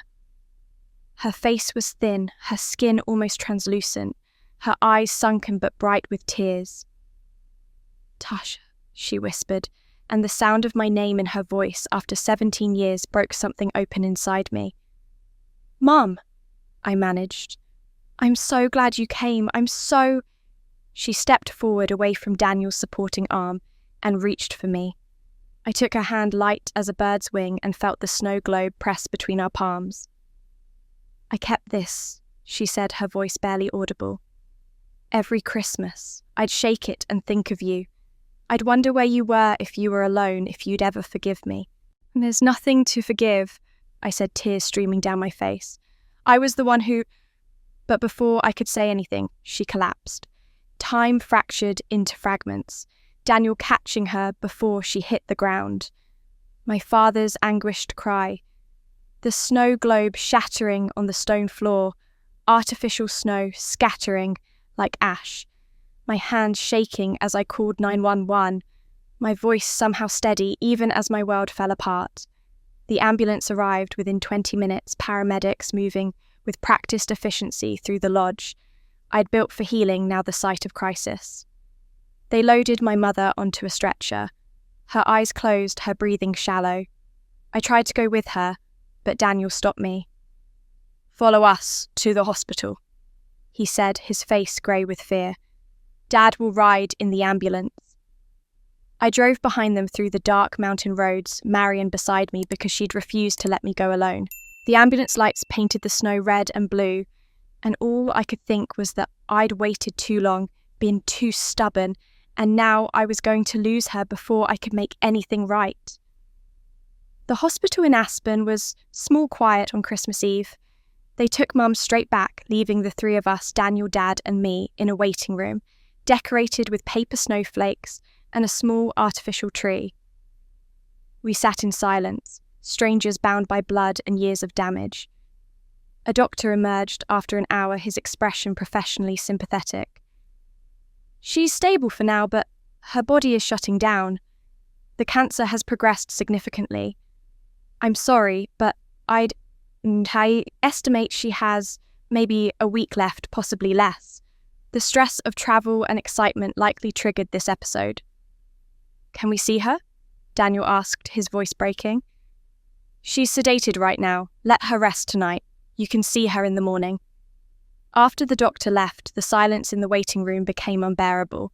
I sat across from my father, this man I hadn't seen since I was 21, and tried to find something to say. He looked old and broken. His shoulders slumped, his hands clasped between his knees. I need to get something from her bag, Daniel said quietly, standing. They gave me her belongings. I'll be right back. He returned a few minutes later and handed me a small leather journal. You should read this. It's hers. She's been keeping it since her diagnosis. I opened it with trembling hands. The entries were sporadic, dated across 4 years, written in my mother's increasingly shaky handwriting. I flipped to an entry from 4 years ago, shortly after her diagnosis. I called Tasha 17 times, left messages begging her to call me back, to let me explain, to give me a chance to say I'm sorry before it's too late. She never answered. Maybe I deserve this silence. Maybe this is my punishment for all the years I made her feel invisible. I'm dying and my daughter won't even pick up the phone. I couldn't breathe. Tears blurred the words as I read entry after entry documenting her attempts to reach me, her growing desperation, her belief that I was deliberately punishing her. I saw her today, from my car walking out of a coffee shop in Denver. She looked beautiful and strong and completely unreachable. I wanted to get out to run to her, to beg her to talk to me. But what right do I have? I ruined our relationship. I made her childhood a comparison she could never win. I deserve to die with this guilt. Another entry from 2 years ago. I texted her by accident today. Meant to send a message to Carol, but sent it to Tasha instead. Told her to stop pretending she was part of us. I corrected it immediately, sent 3 more messages explaining, but I don't think she saw them. I think I just confirmed everything she's always believed about how I feel. Maybe it's better this way. Better she hates me clearly than hopes for something I'll just destroy again. I looked up at Daniel, unable to speak. He nodded slowly. She's been carrying the weight of your silence the same way you carried hers. My father finally spoke, his voice rough with disuse. I need to say something. To you, Tasha. He looked at me directly for the first time. I was a coward. Your whole life I was a coward. When your mother was too hard on you, when she compared you to Daniel, when she pushed you away, I said nothing. I told myself it wasn't my place to interfere, that marriage meant not contradicting your spouse. But the truth is, I was just afraid. Afraid of conflict, afraid of making things worse, afraid of choosing wrong. Dad, let me finish. When you and your mother stopped speaking, I could have reached out. I could have called you, myself, could have tried to bridge the gap. But I didn't. I let her carry that pain alone. Let her die carrying it because I was too cowardly to risk rejection. His voice broke. I failed you both. I failed my whole family by being silent when I should have spoken. Marion, who'd been sitting quietly in the corner, came to sit beside me. Your father is right about one thing, she said gently. You and your mother have been carrying mirror images of the same wound. She's been carrying your silence the way you carried hers.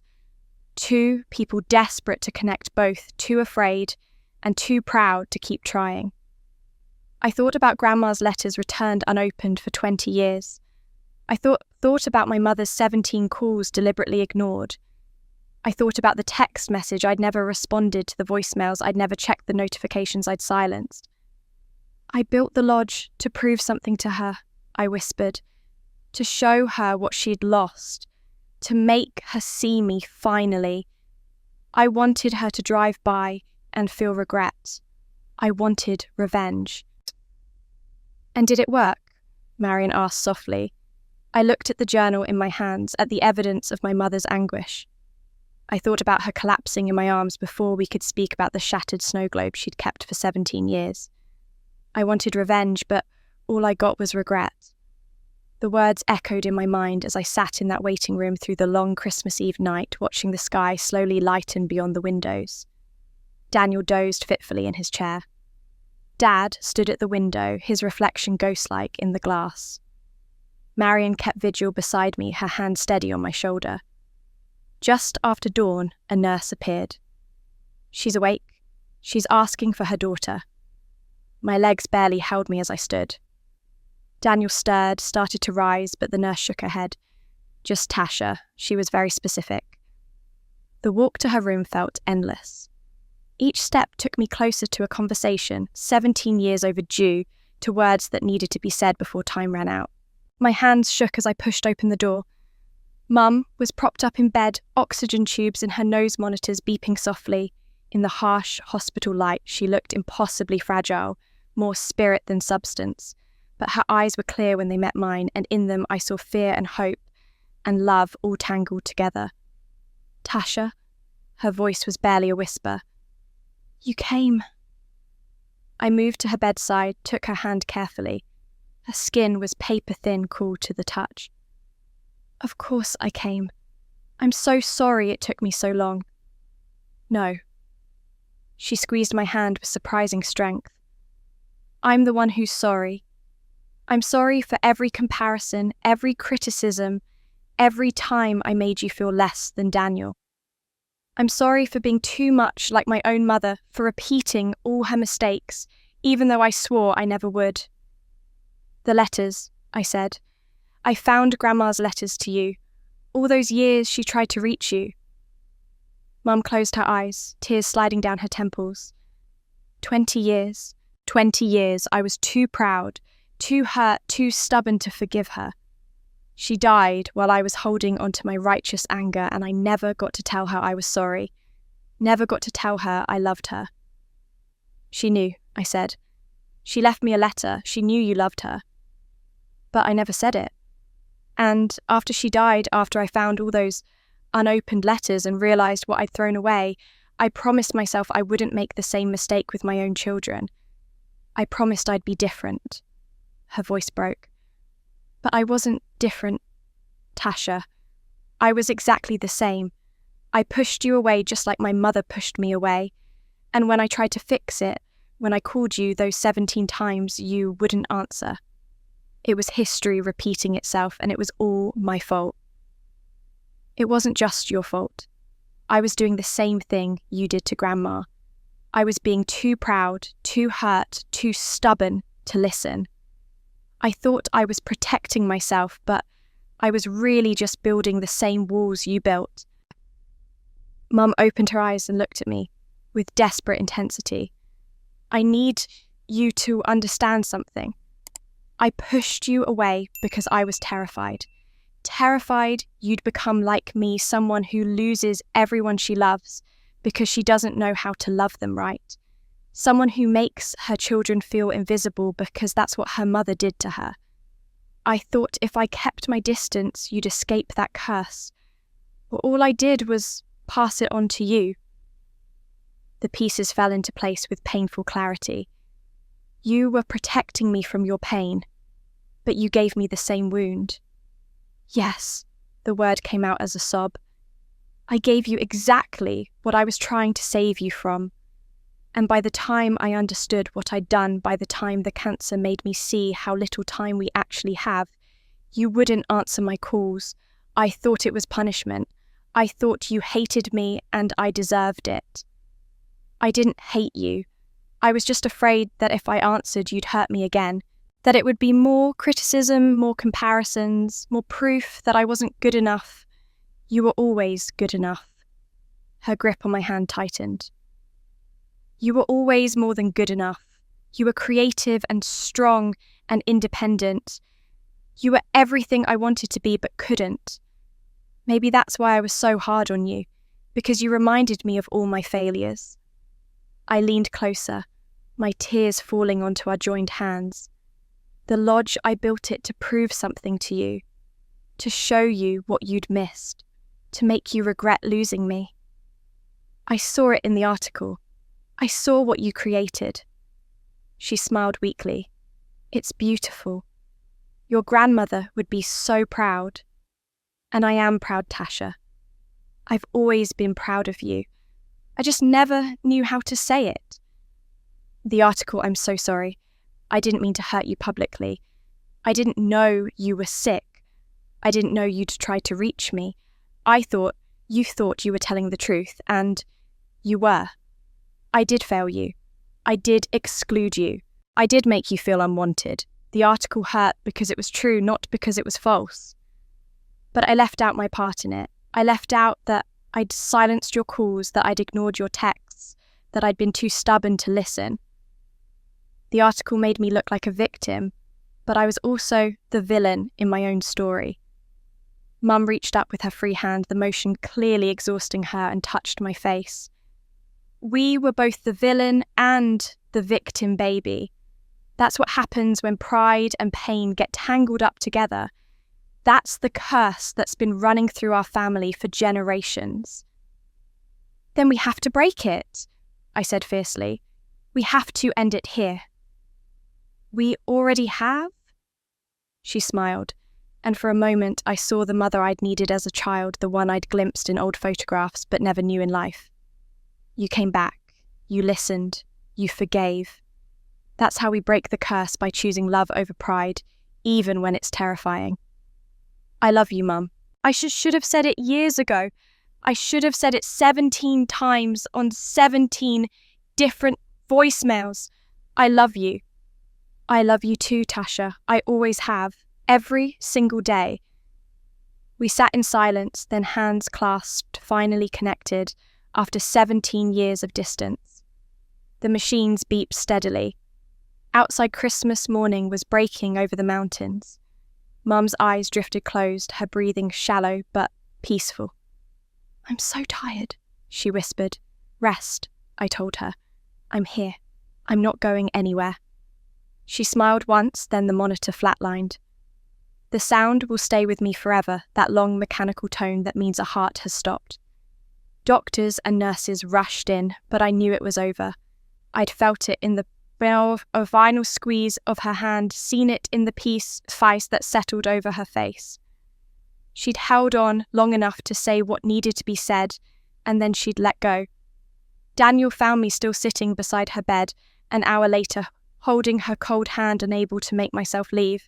He didn't say anything, just put his arms around me, and we cried together for the mother we'd both loved and failed, and finally, at the very end, understood. The days that followed blurred together. Dad moved through the house like a ghost, silent in his grief.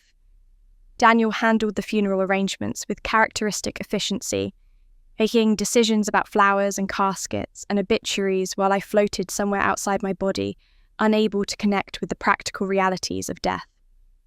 Marion stayed close, a steady presence, when everything else felt unmoored. She helped me choose what to wear, held my hand when the grief became too heavy, and reminded me to eat when I forgot that living people needed food. The funeral was simple, held at a small church in Boulder that Mum had attended sporadically over the years. I hadn't been back to this town since I was 21, and driving through familiar streets felt like moving through a dream. Everything had changed, and nothing had changed.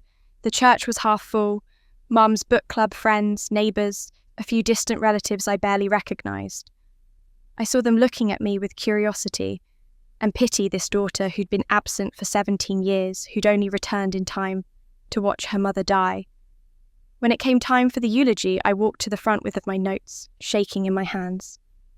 but when I looked out at the small gathering, the prepared words felt wrong. I folded the paper and spoke from my heart instead.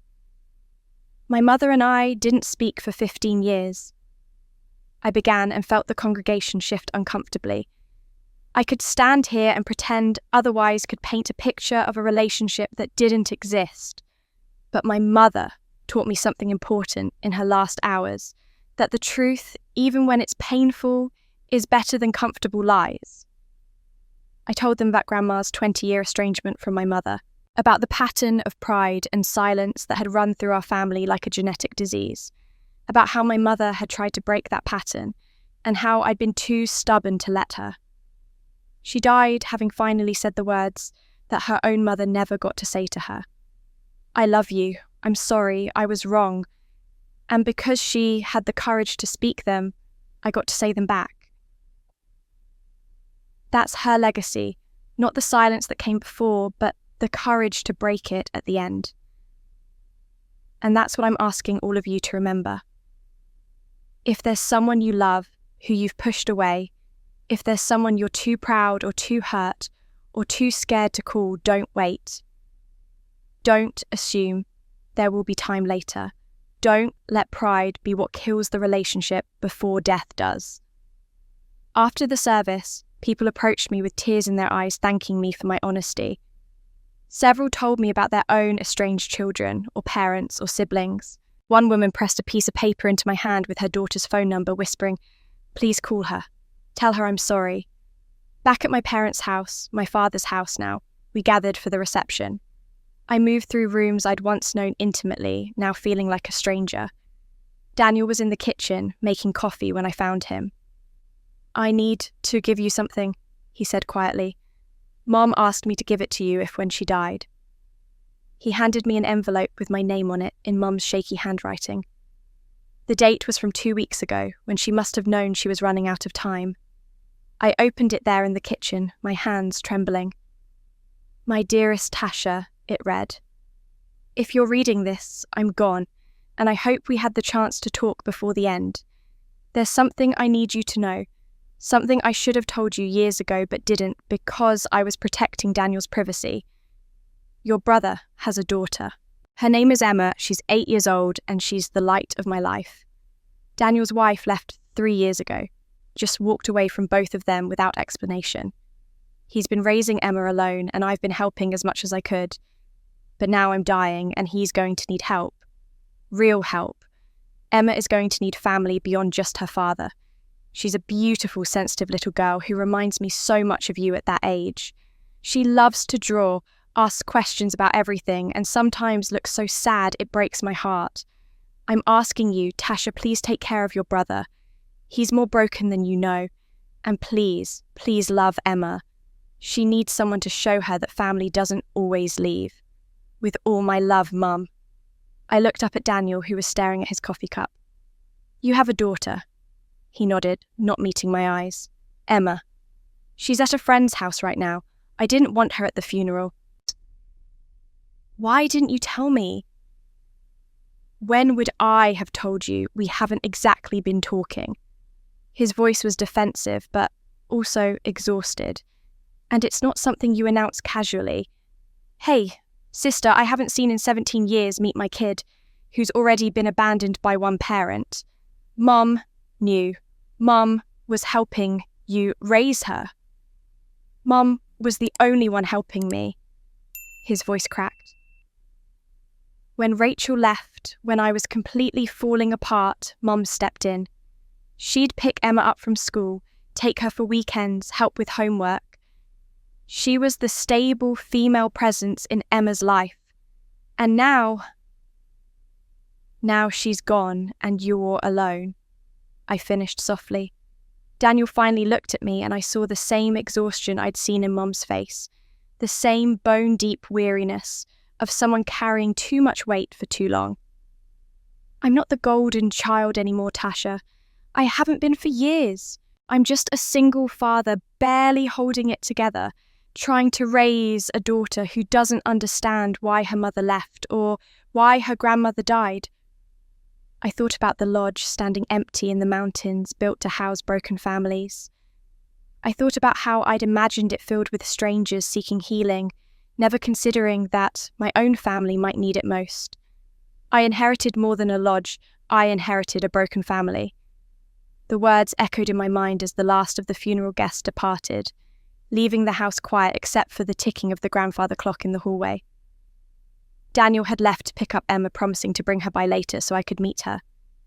Marion had gone home, urging me to rest, but knowing I wouldn't. I found Dad in the garage of all places, sitting on an old workbench, surrounded by tools he probably hadn't touched in years.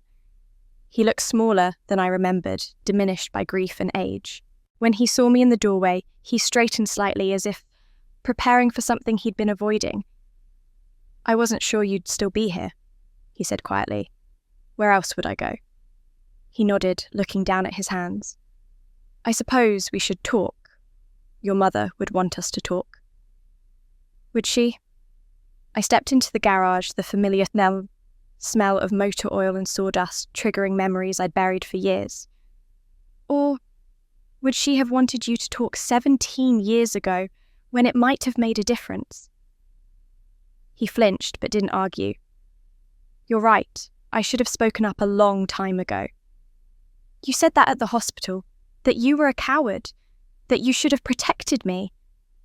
I sat on an overturned crate across from him. "But I need to understand why you didn't. Why you sat there at breakfast tables and dinner tables and Christmas tables and watched her tear me down and never said a word." Dad was silent for a long moment, his jaw working as if he was trying to find words that had been locked away for decades. When he finally spoke, his voice was raw. "I grew up in a house where love was conditional, where my father's approval had to be earned daily and could be revoked without warning, where speaking up meant punishment, where questioning authority meant rejection.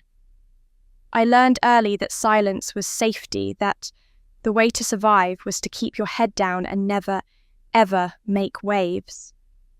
So you brought that into your own family." "I did. God help me, I did."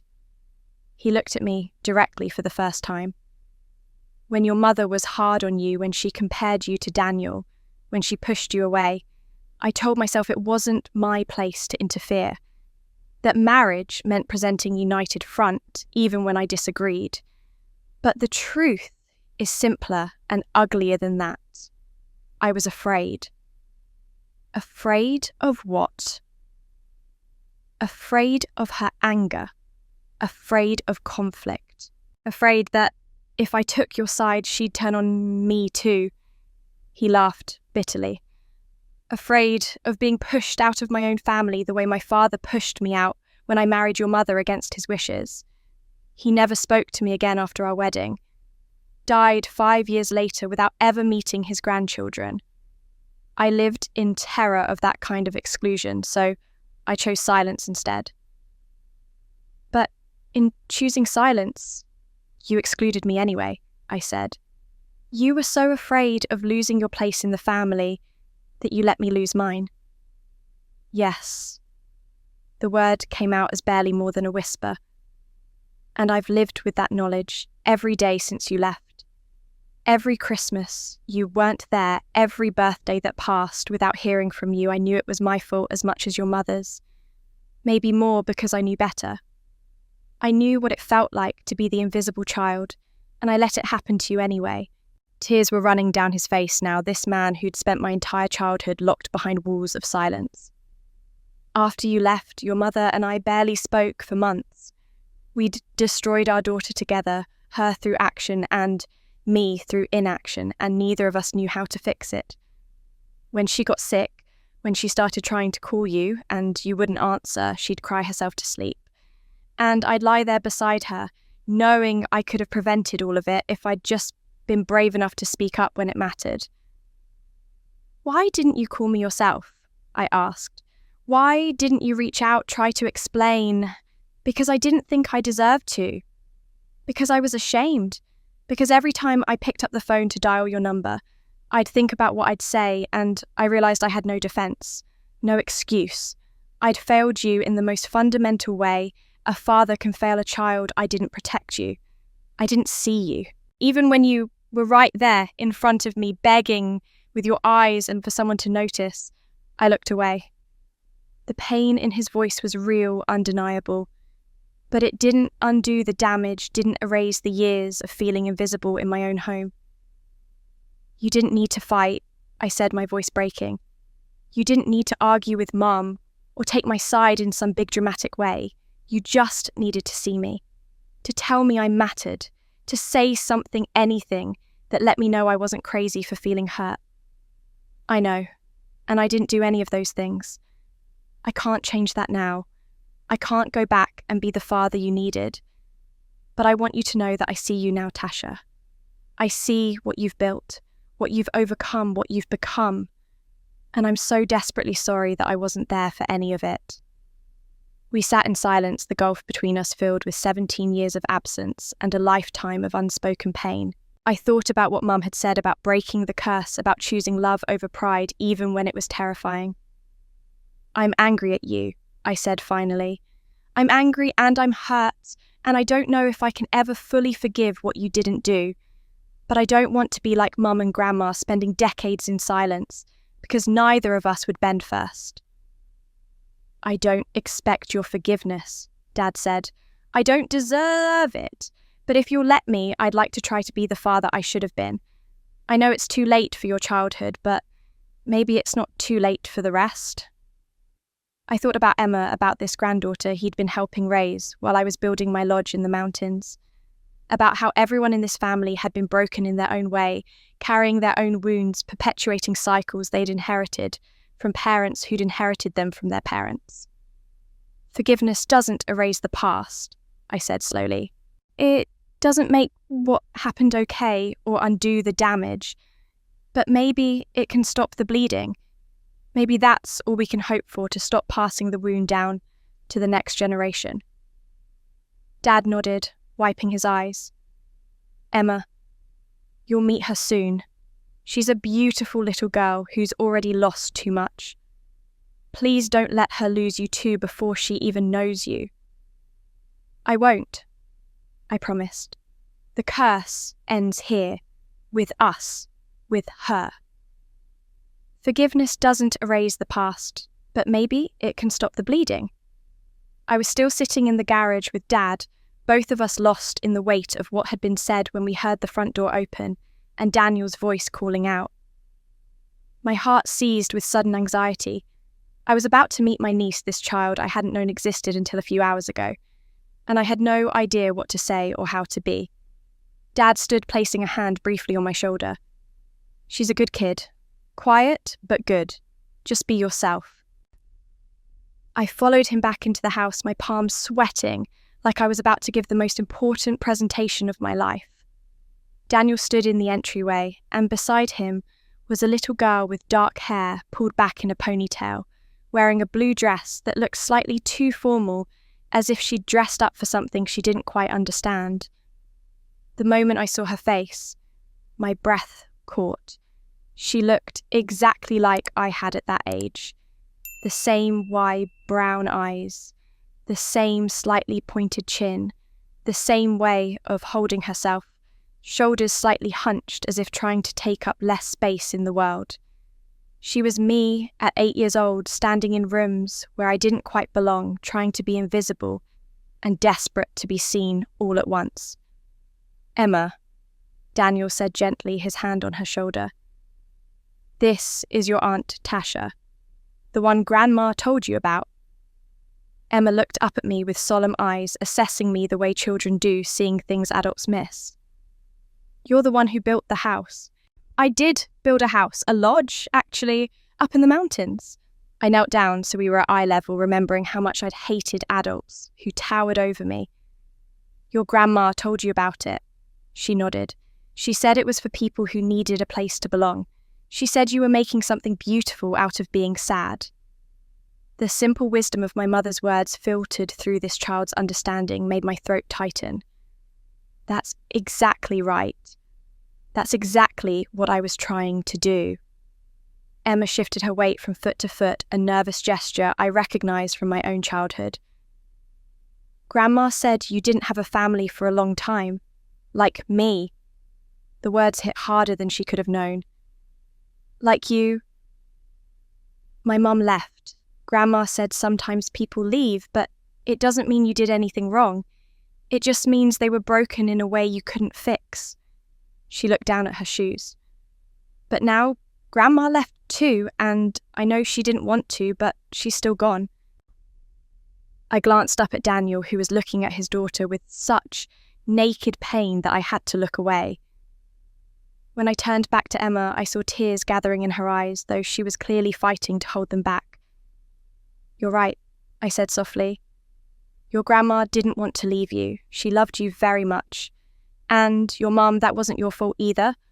Sometimes adults make choices that hurt children, and it's not fair and it's not right, but it's not the child's fault." Emma studied me for a long moment. "Did your mum leave you too?" "In a way, yes. We stopped talking to each other for a very long time. We both thought the other one didn't want us anymore, but we were both wrong." "Did you fix it?" "We did. Right at the end, we fixed it.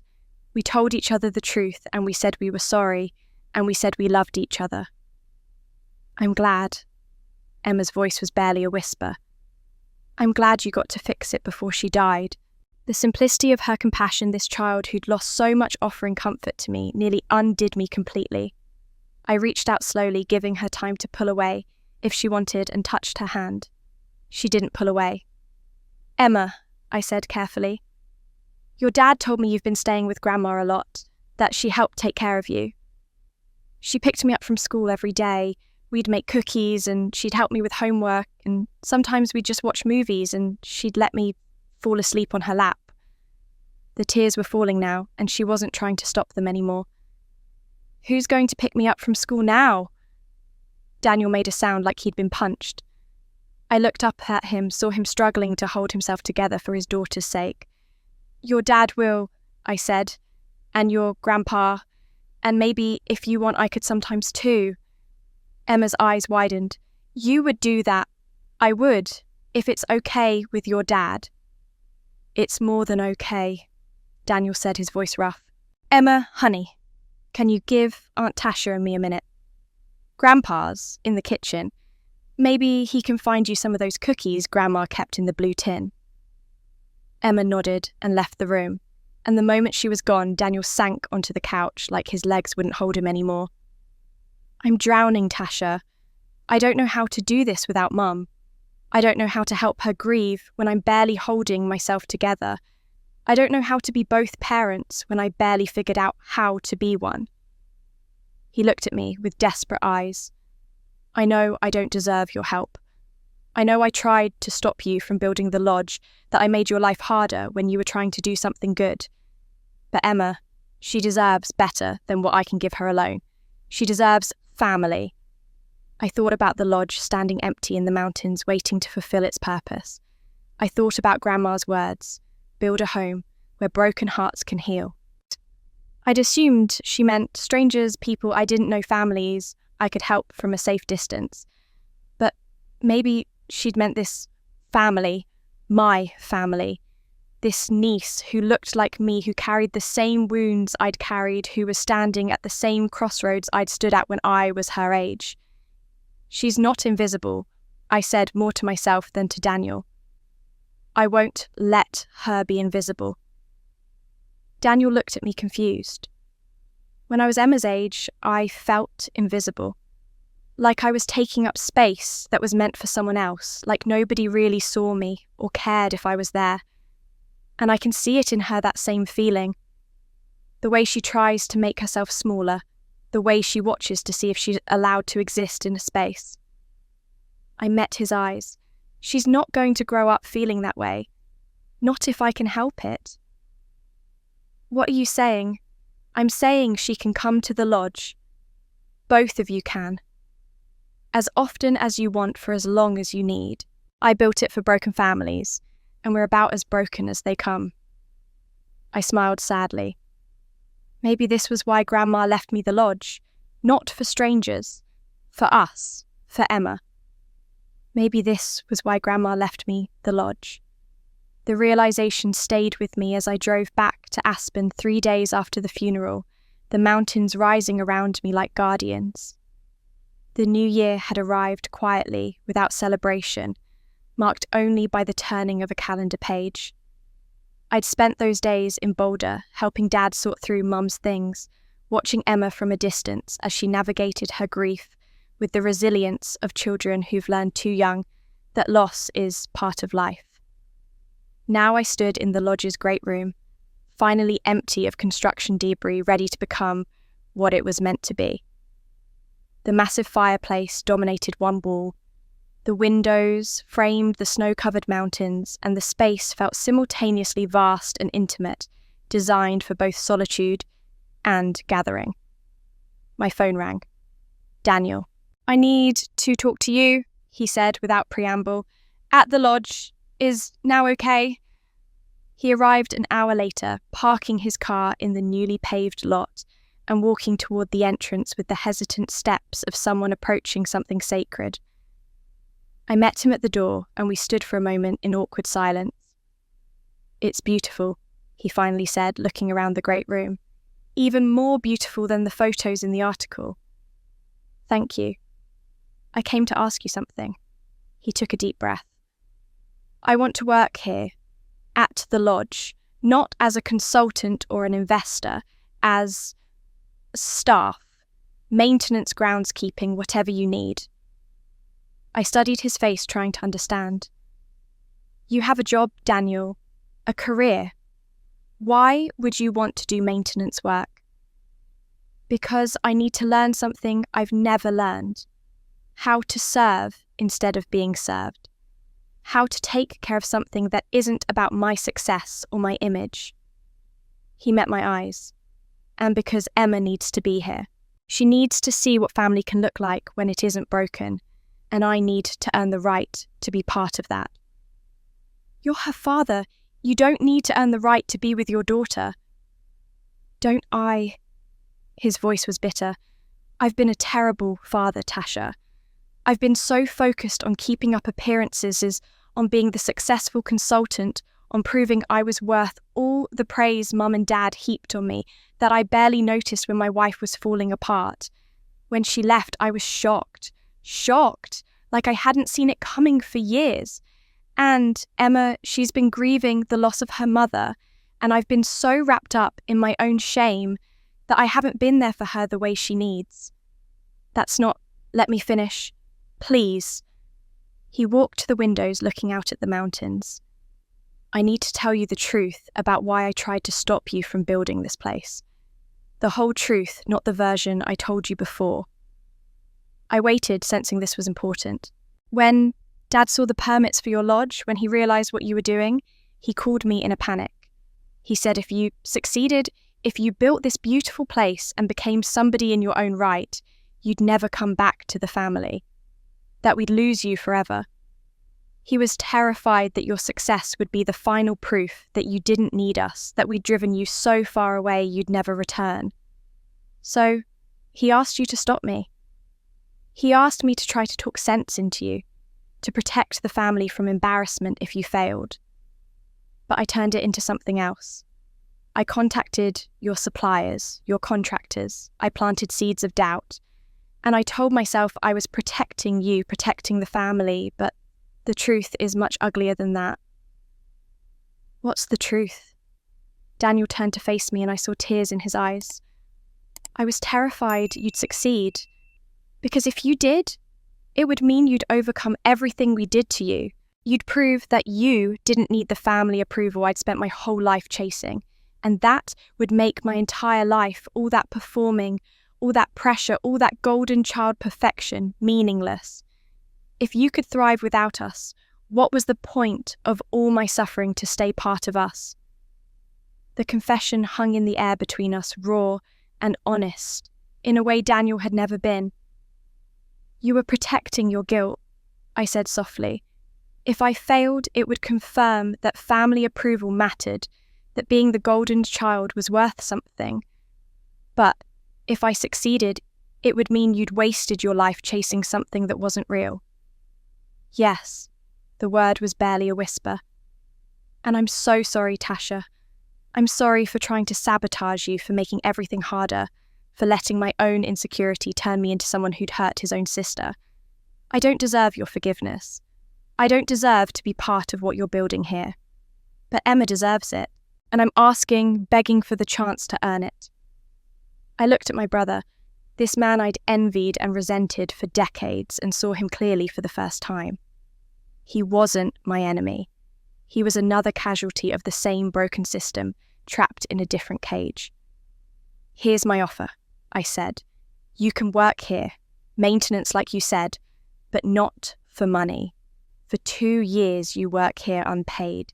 You fix what breaks you, the shovel saws snow, you clean, you serve, and most importantly, you interact with the families who come here, the lonely ones, the broken ones, the ones who feel invisible.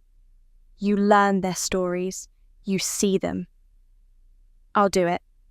I'm not finished. Emma lives here with you.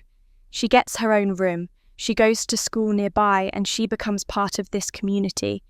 She helps welcome new families. She learns that home isn't about being perfect, it's about being present. Daniel nodded, tears streaming freely now. Thank you. I don't know how to thank you.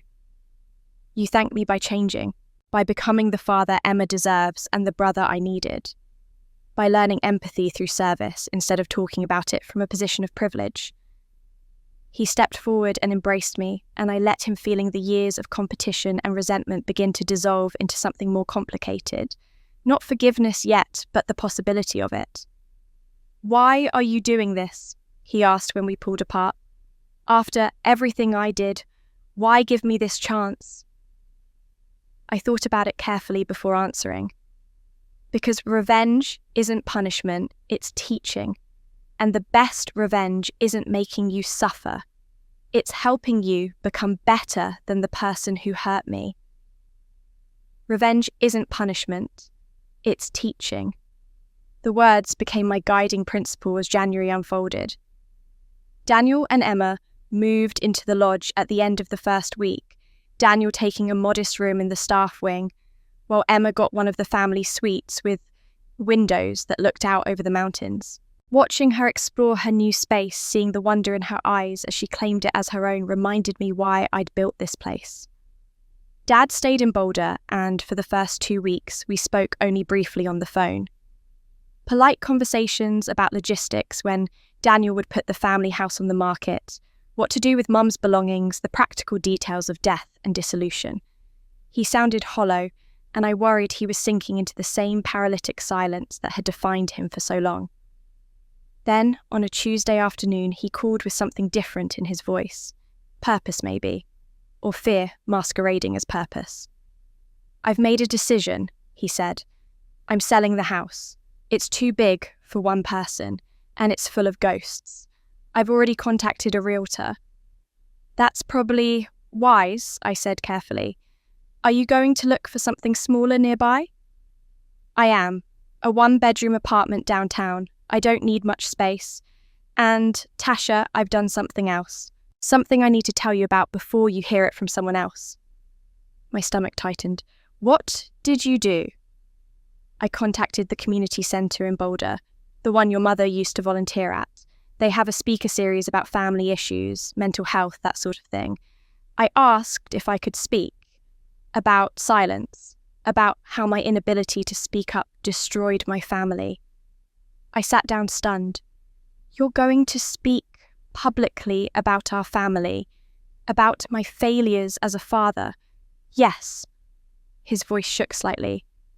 I know it might seem like I'm trying to make myself look good, trying to redeem myself through some grand gesture, but that's not what this is, or maybe it is partially, but that's not why I'm doing it. Then why are you doing it? Because at your mother's funeral, 3 different people came up to me and told me about their estranged children, their silent households, their families falling apart in the same way ours did. And I realised that my silence isn't just my shame to carry. It's a pattern I could help break for other people.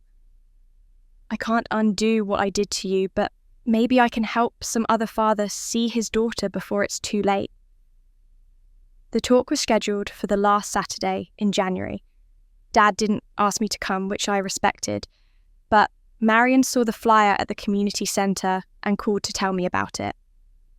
Against my better judgment, or maybe because of it, I decided to drive down to Boulder to watch.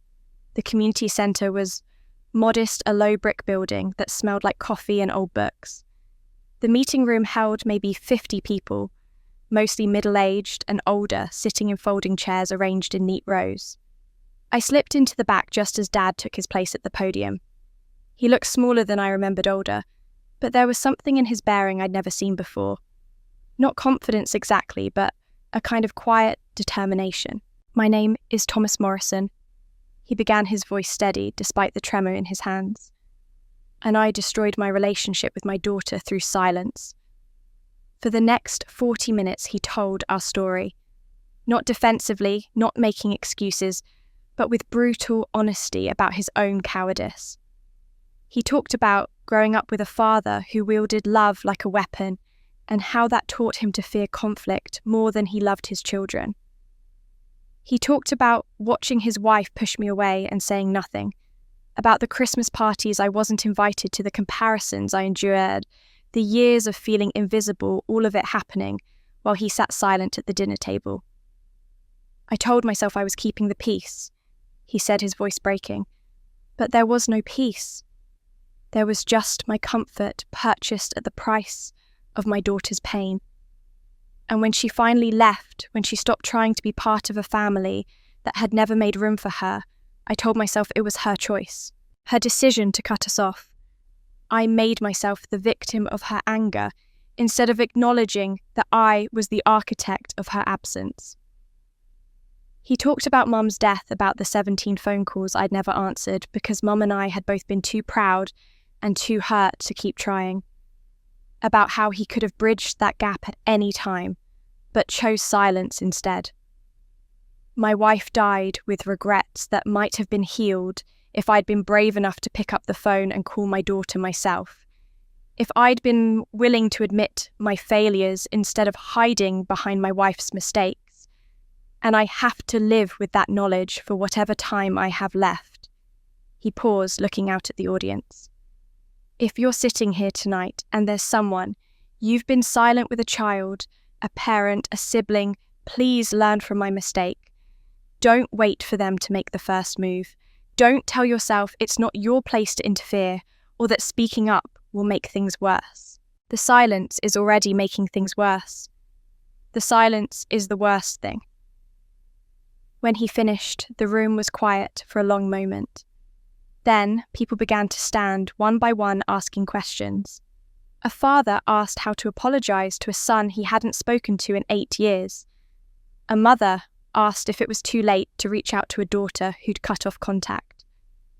Each question Dad answered with painful honesty, never claiming to have solutions, but offering his failures as cautionary tales. After the formal Q&A ended, people clustered around him. I watched from my place in the back as an older woman approached crying.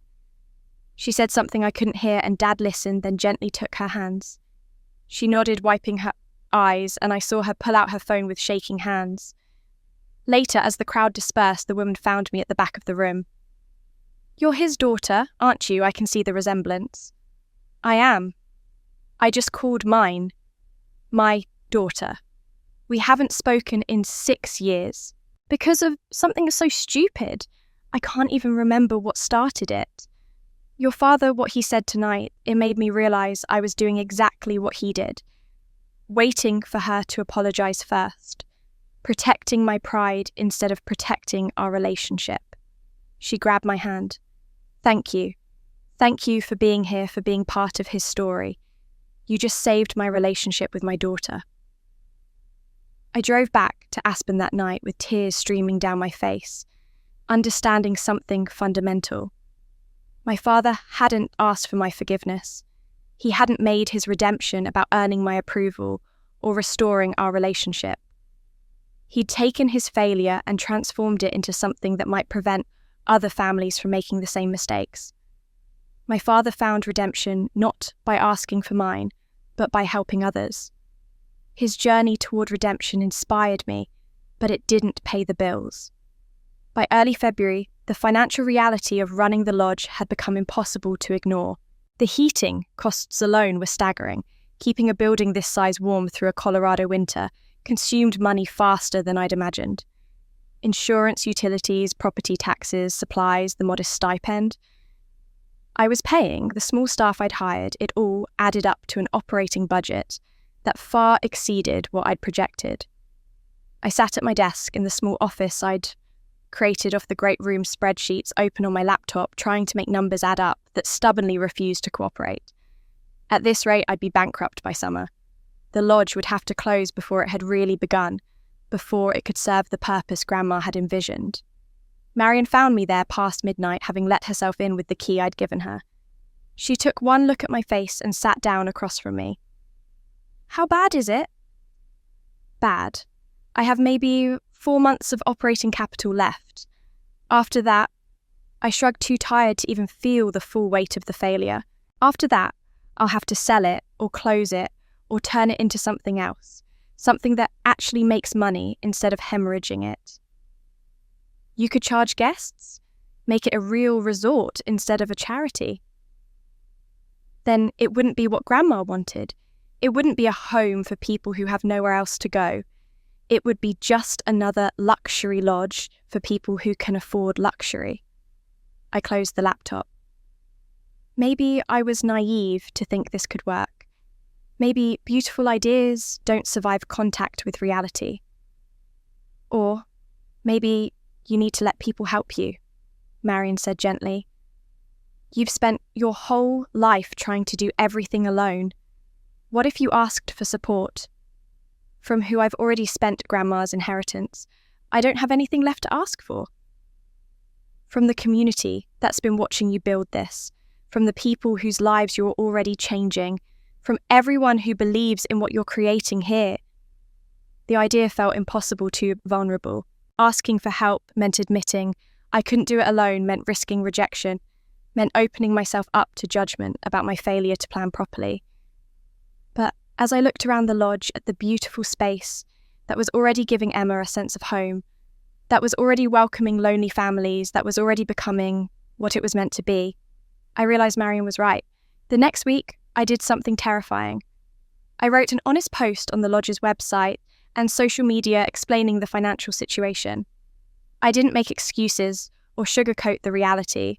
I simply stated that I'd underestimated costs, that I was running out of money, and that I was looking for ideas, support, or solutions that would allow the lodge to continue its mission. The response was immediate and overwhelming. Within hours, people were sharing the post, commenting with encouragement and ideas. Someone set up a crowdfunding page without my permission, and I was too grateful to be annoyed. Smaller donations started coming in, $5 here, $20 there, each one accompanied by a note about what the lodge meant, what the story meant, why they wanted to help. A local newspaper picked up the story, running a feature about the lodge's mission and financial struggles. Then a Denver news station came out to film a segment. Emma, bless her, charmed the reporter, completely talking about how the lodge was helping her feel less alone after losing her grandmother. But it was the community fundraiser that truly stunned me. Rob, my contractor, organised it with Marion's help. They rented the community centre in Aspen and put out a call for donations, silent auction items, anything that might raise money for the lodge. I told them not to expect much. We were asking a small mountain community to fund a project that served people beyond their town. I was wrong. The night of the fundraiser, the community centre was packed. Local businesses had donated services and products for the auction. Artists had contributed paintings and sculptures. Restaurants provided food, and people came not just from Aspen, but from Boulder, from Denver, from towns I'd never heard of. People who'd read the articles, who'd been following the lodge's story, who believed in what we were trying to do. Rob stood at the front of the room and told the story of building the lodge, of watching me refuse to quit despite every obstacle. Marion spoke about Grandma's vision and how I was honouring it. And then Daniel stood up, which I hadn't expected. My sister built this lodge after 15 years in my years of estrangement from our family, he said, his voice steady despite the emotion I could see in his face. She built it because she knew what it felt like to be excluded, to be invisible, to have nowhere to belong. And instead of letting that pain destroy her, she transformed it into a place that welcomes everyone, including me and my daughter, who she had every right to turn away after how I treated her. If you believe that kind of grace deserves to survive, please give what you can. By the end of the night, we'd raised $60,000. $60,000 from a community that had watched me build something that mattered to them too. I stood at the door as people left, thanking each person, individually, overwhelmed by the generosity of strangers who'd become neighbours, who'd become part of this mission. The next morning, Marion called me into the office. "You need to see this." She pulled up the lodge's bank account and I stared at the screen in disbelief. A deposit of $1 million had arrived overnight. The source was listed as Estate of Margaret Morrison, Final Distribution. "That's not possible," I said. Mom's estate was settled. Everything was divided between Daniel and me months ago. Marion handed me a letter that had arrived in the mail that morning from the same law firm that had handled Grandma's estate. Inside was a letter in my mother's handwriting dated a month before her death. "My dearest Tasha," it read, "if you're reading this, then you've discovered the fund I set up 3 years ago when I first learned I was sick. I've been putting money aside every month, selling things, saving, hoping I'd live long enough to see your lodge succeed. But if I don't, I wanted to make sure you'd have what you need to keep it going. This money comes with only one request. Use it to keep the doors open. For every child who feels invisible. For every family that needs a second chance. For everyone who believes that home is something we create, not something we're born into. I failed you in life, Tasha, but maybe this can be my way of supporting your dream in death. The dream of building something beautiful from all our broken pieces. I love you. I'm so proud of you. And I'm so sorry I waited until it was almost too late to tell you. With all my love, Mum." I read the letter 3 times, tears streaming down my face. Marion sat beside me in silence, her hand on my shoulder. My mother had been saving for the lodge. For 3 years, while she was sick, while she was trying to call me while she was dying, she'd been putting money aside for this dream she'd never thought I'd let her be part of. She'd been supporting me from a distance, believing in me even when I wouldn't speak to her. I thought about all the ways I'd judged her, all the years I'd believed she didn't care, all the assumptions I'd made about her cruelty. And here was the evidence that even in her sickness, even facing death, she'd been thinking about my future, my dream, my ability to help others the way she wished she'd helped me. My mother's last gift was making sure I'd never be alone. With the financial pressure lifted, I could finally focus on what the lodge was truly meant to be. Spring arrived in the mountains, with its usual drama snow melting into rushing creeks, wildflowers pushing through the last patches of ice, the aspens beginning to leaf out in that impossible shade of green that looks painted against the blue sky. I used my mother's gift exactly as she'd requested. The $1 million became the foundation for an expansion I'd dreamed about, but thought impossible. I hired architects to design a new wing, specifically for children. Not a dormitory, but a space that felt like home. Rooms sized for kids with built-in bookshelves and window seats, a playroom with art supplies and games, a small library filled with stories about families of all kinds. The construction began in April, and I found myself thinking about Mum as I watched the new wing take shape. She'd never see it, would never walk through these rooms or meet the children who'd find refuge here. But her money was making it possible, her final act of love extending into a future she wouldn't be part of. Emma had settled into her new school with surprising ease. At first, I'd worried that the transition would be difficult, that being the new kid in a small mountain town would leave her feeling even more isolated. But Emma had inherited something from both sides of her family, a quiet strength, an ability to observe and understand people that made her wise beyond her years. One afternoon, in May, she came home from school with 3 classmates in tow girls around her age, who looked uncertain about where they were and why they'd been invited. "Aunt Tasha," Emma announced with the gravity of someone presenting royalty. "These are my friends, Maya, Sophie and Jade. They don't have anywhere to go for spring break because their parents have to work. Can they stay here, like at the lodge?" The 3 girls looked at me with a mixture of hope and fear, clearly expecting rejection. I recognised that look. I'd worn it myself for most of my childhood. "Of course they can stay," I said, watching the relief flood their faces. "Welcome to Aspen Haven." That week with Emma's friends taught me something crucial. The lodge wasn't just for families in crisis. It was for any child who needed to know they mattered, who needed to feel seen, who needed a place where belonging wasn't conditional.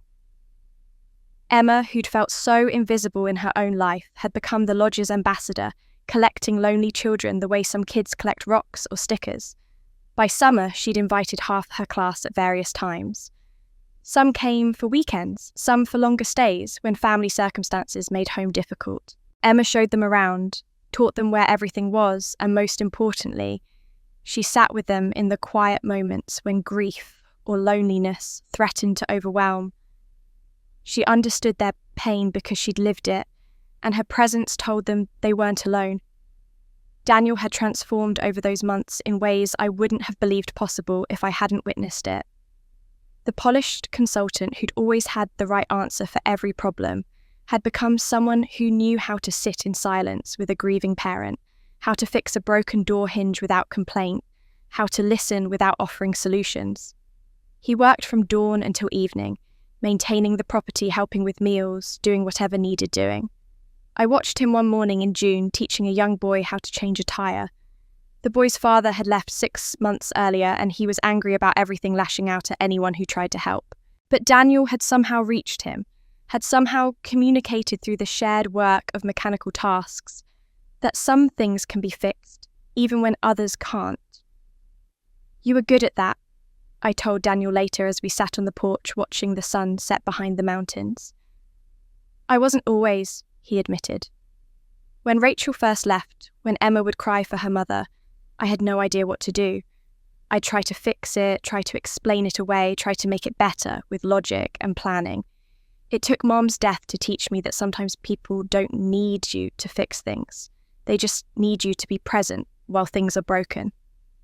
"You're becoming a good father," I said and meant it. His eyes filled with tears. "I'm trying. That's all I can do, now try to be better than I was." Dad had become a regular presence at the lodge, driving up from Boulder every week. He'd sold the family house in April, moving into a small apartment as he'd promised, but he spent more time at the lodge than in his new place. He'd brought his piano, an old upright that had sat unused in the family home for years, and we'd found space for it in one of the common areas. On Friday evenings he'd play. Not performance pieces, just gentle melodies that filled the lodge with warmth. Children would gather around, some singing, some just listening, some sitting close to him as if his presence was a kind of anchor. He'd taught several of the kids basic songs, patient in a way he'd never been, with me or Daniel, as if this was his second chance at being the father he should have been. One night in August, I found him sitting at the piano alone, playing a song I recognised from my childhood. He stopped when he saw me. "Your mother loved this song," he said quietly. "I'd play it for her when we were dating before everything got so complicated." "You never played it when I was growing up?" "No. By then I'd forgotten how." He touched the keys gently. "I'd forgotten a lot of things. How to speak, how to fight for what mattered, how to be present instead of just physically there." "But you're learning now." "I'm trying," he smiled sadly. "Your mother's death taught me that time isn't infinite. That silence doesn't preserve relationships, it kills them slowly. I can't get back the years I wasted with you and Daniel, but maybe I can make the time I have left count for something." As summer turned toward fall, as we prepared for the lodge's first official Christmas season, I realised that we'd become something I'd never imagined possible. Not a perfect family, not a family without wounds or history, but a family that was choosing each other daily, choosing to show up to work, to stay present, even when it was hard. The lodge was almost ready. The children's wing was complete. Emma had invited a dozen kids whose families couldn't afford or didn't have Christmas plans.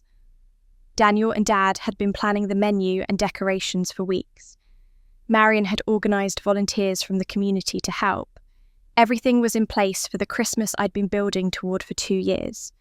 But there was one last thing I needed to do. I'd driven to Boulder that morning to the small cemetery where Mum was buried next to Grandma. The graves sat side by side under a pine tree, finally together, after 20 years of estrangement. Standing between their headstones, in the December cold snow crunching under my boots, I told Mum everything. About the lodge opening, about Emma becoming the heart of the place, about Daniel's transformation, and Dad's weekly piano sessions. About the children who'd found belonging here, about the families who'd healed, about the community that had rallied around a dream she'd helped make possible. "You were right," I'd whispered, touching her headstone with fingers already numb from cold. It wasn't about revenge. It was about building something that could heal what was broken. I understand now why you pushed me away. You were trying to save me from becoming you. But what you didn't realise is that we save each other by staying, not by leaving. Thank you for believing in this lodge. Thank you for believing in me, even when I couldn't hear it. I'd left a wreath of pine and holly on her grave, and another on Grandma's. 2 women who'd loved each other and hurt each other and never found their way back until it was too late. I wouldn't let that be my story. I wouldn't let that be Emma's story. Now, as Christmas Eve settled over the lodge like a benediction, I stood in the great room and watched it fill with life. The massive tree we'd decorated together. Emma, Daniel, Dad, Marion and I sparkled with hundreds of white lights and ornaments, many of them handmade by children who'd stayed here over the past months. Paper snowflakes, painted wooden stars, clay figures, with the thumbprints of their makers still visible. The stone fireplace blazed with warmth, and every surface held candles that turned the space into something magical, something holy. Families began arriving around 5 o'clock. Some I recognised immediately from their stays at the lodge. The single mother with 3 children who'd spent Thanksgiving here after her divorce became final learning to laugh again over board games and hot chocolate. The elderly couple who'd reconciled with their estranged son during a week-long visit in October, all of them crying and talking and finally listening. The teenager who'd found refuge here after coming out to unsupportive parents, who told me last week that the lodge had saved his life. Others were Emma's classmates and their families, faces I'd seen at school pickup or around town, curious about this place their children talked about constantly. And still others were strangers, people who'd heard about the lodge through news coverage or word of mouth, who wanted to be part of something bigger than themselves, who understood what it meant to need a place to belong. By 6 o'clock, over 200 people filled the lodge. The great room overflowed into the dining area, the new children's wing, even the porches where outdoor heaters kept the winter cold at bay. The noise was glorious, children laughing and shouting as they played adults, talking in clusters, the clatter of dishes, as volunteers served the meal we'd prepared together over the past 2 days. Turkey and ham, mashed potatoes and green beans rolls, and pies and cookies, all of it made with love and shared without price. I moved through the crowd, making sure everyone had what they needed, refilling drinks and directing people to bathrooms and answering questions about the lodge's history. But mostly I was just witnessing, taking it all in, memorising every detail of this night that was rewriting the meaning of Christmas for me. This was what Grandma had envisioned when she drew those blueprints. This was what Mum had died supporting, pouring her savings into a dream she'd never see realised. This was the opposite of those lonely Christmases I'd spent alone in my Denver apartment, cooking elaborate meals for one, while pretending I didn't care, that nobody called, that nobody remembered I existed. Emma found me near the fireplace, her face flushed with excitement and exertion. She'd been running around all evening introducing her school friends to the other children, making sure the shy kids weren't sitting alone, naturally organising the kind of inclusive community she'd needed so desperately herself when her mother left. She was wearing the red velvet dress we'd picked out together last week, her dark hair pulled back with a silver clip that had been my mother's. "Aunt Tasha," she said, then stopped, her expression turning serious in that way children have when they're about to ask something important. "Can I ask you something?" "Of course, sweetheart. Anything." "You know how I call you Aunt Tasha?" She twisted her hands together, suddenly nervous no longer, the confident ambassador who'd been welcoming guests all evening. "Is it okay if... would you mind if sometimes I called you Mum instead?" The question hit me like a physical force, stealing my breath. I knelt down immediately, so we were eye level, my hands on her small shoulders. "Emma, what about your dad? What does he think about this?" "I asked him first. He said it was my choice, that having more than one mum doesn't mean I love my first mum less. It just means I'm lucky enough to have people who love me in different ways." Her eyes filled with tears that caught the candlelight. "You make me feel safe. You see me even when I'm trying to be invisible. You never make me feel like I'm too much or not enough. That's what mums do, isn't it? They see you." I pulled her into my arms, both of us crying now, and felt something break open in my chest. Something that had been closed and guarded for 38 years suddenly cracked wide, letting in light and warmth and a love so fierce it was almost painful. This child who looked like me, who carried similar wounds, who'd found her way to healing, through the same path I'd taken, she was choosing me. Not because of blood, not because of obligation, but because of love, freely given and received. "You can call me whatever feels right to you," I whispered into her hair, breathing in the scent of her strawberry shampoo. "And I promise, Emma, I will always see you. You will never, ever be invisible to me. Not for one single day of your life." We stayed like that for a long moment, holding each other, while the party continued around us. And when we pulled apart, I saw Daniel watching from across the room. His face was wet with tears, but he was smiling, and in his expression I saw gratitude and trust, and the acknowledgement that Emma belonged to both of us, now that family was something we were building together, rather than something determined by biology alone. He nodded at me, and I nodded back, and in that silent exchange we forgave each other for all the years of competition and resentment. Dad's voice cut through the chatter, calling everyone to attention.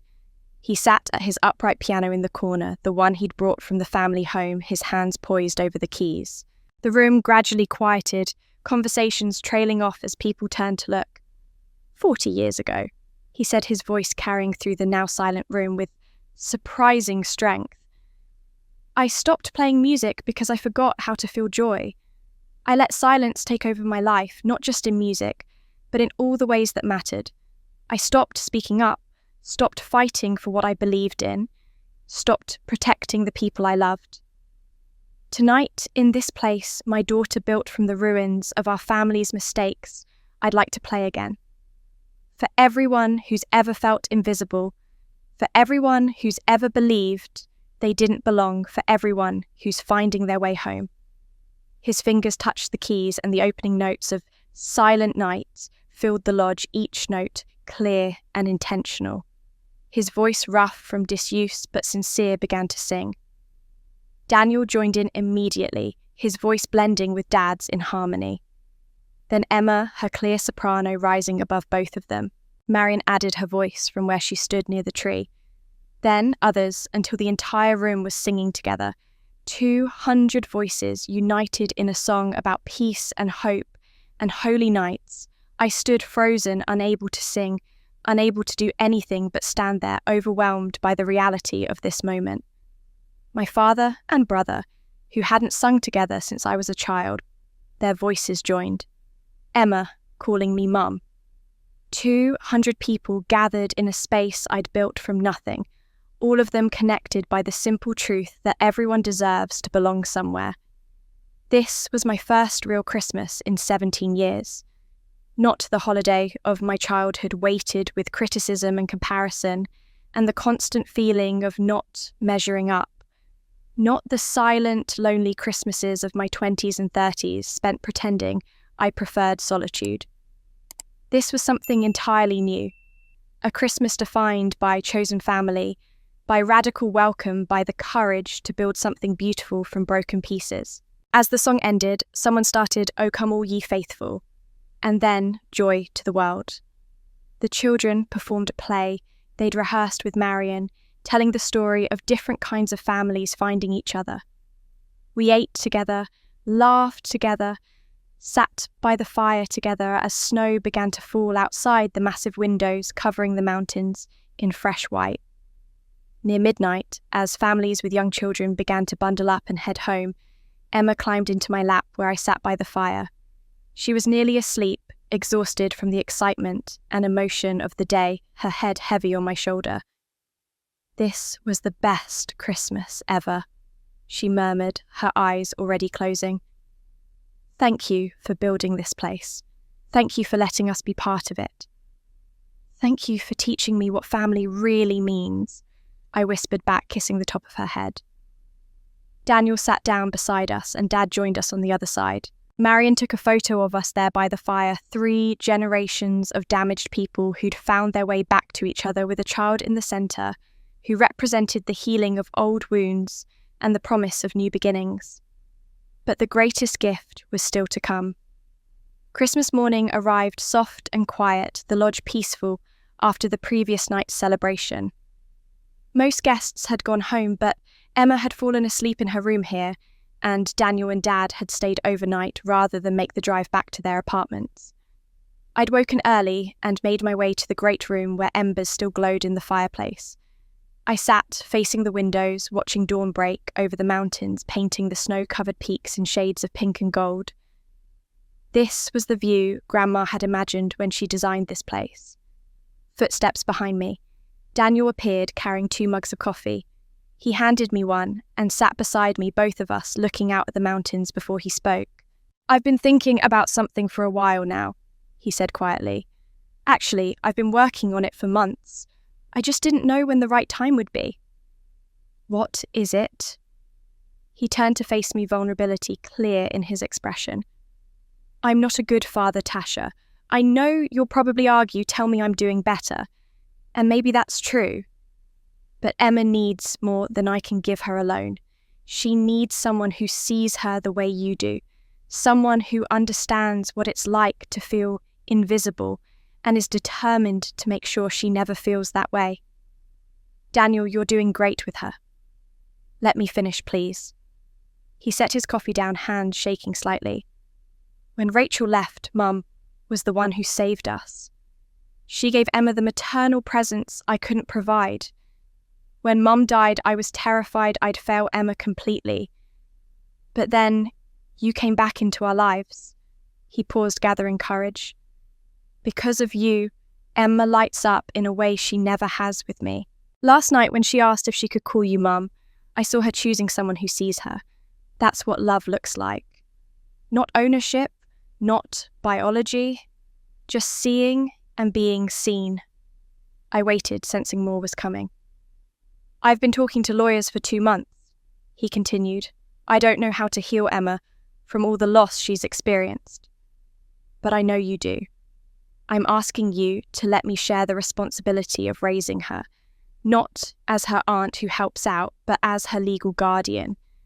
Joint guardianship, equal say in her education, healthcare, her life, sharing custody, sharing decisions, sharing the joy and burden of helping her become who she's meant to be." The words hung enormous between us. "You want me to be Emma's legal guardian, alongside you. I want to give her 2 parents who actually show up, who actually see her, who actually choose her every day. You're already her mother in all the ways that matter. Let's make it official. Let's give her the security of knowing that if something happens to me, she won't be alone." My mind raced through the implications. The legal responsibility, the emotional commitment, the way this would bind me to Emma and Daniel permanently. This wasn't helping out. This was choosing to become a parent to a child who wasn't biologically mine. But when I thought about Emma, her solemn eyes, her quiet strength, the way she'd asked permission to call me Mum, the answer was obvious. Yes, I said. Yes, I want that. Daniel let out a breath that sounded like he'd been holding it for months. I have the papers in my room. I had them drawn up hoping you'd say yes. And I have something else. He returned minutes later with a folder of legal documents and a small wrapped box. We sat at the dining table and went through the papers together, page after page, establishing joint legal guardianship, equal decision-making power, custody arrangements. I signed my name over and over, each signature a promise, a commitment, a choice. When we finished, Daniel handed me the wrapped box. This is for Emma, but I wanted you to see it first. I unwrapped it carefully. Inside was Grandma's snow globe, the one Mum had been carrying when she collapsed the one that had shattered on the lodge floor. But this was a replica carefully restored with one addition. Inside the glass, alongside the tiny cottage and swirling snow, was a small engraving. Home is where you're seen. Love, Grandma Eleanor. I had it remade, Daniel explained. Mum had told me about this snow globe, about how much it meant to you both. I thought Emma should have it, should understand that this lodge, this family we're building, it comes from a long line of women who understood what it meant to need a home. Small footsteps on the stairs. Emma appeared in pyjamas, hair tousled from sleep. She looked at us sitting together with papers spread between us, her expression curious. "What are you doing?" she asked. "Come here, sweetheart," I said, holding out my arm. She climbed into my lap, fitting perfectly. "Your dad and I have something to tell you and something to give you." Daniel explained the guardianship simply, that he and I would both be her parents now, legally and officially, that decisions about her life would be made together, that she had two people who would always be there, always show up, always choose her. Emma listened, carefully processing, then looked at me with those solemn eyes. "So you're really my mum now? Not just sometimes. Really and truly," I said. "If that's what you want."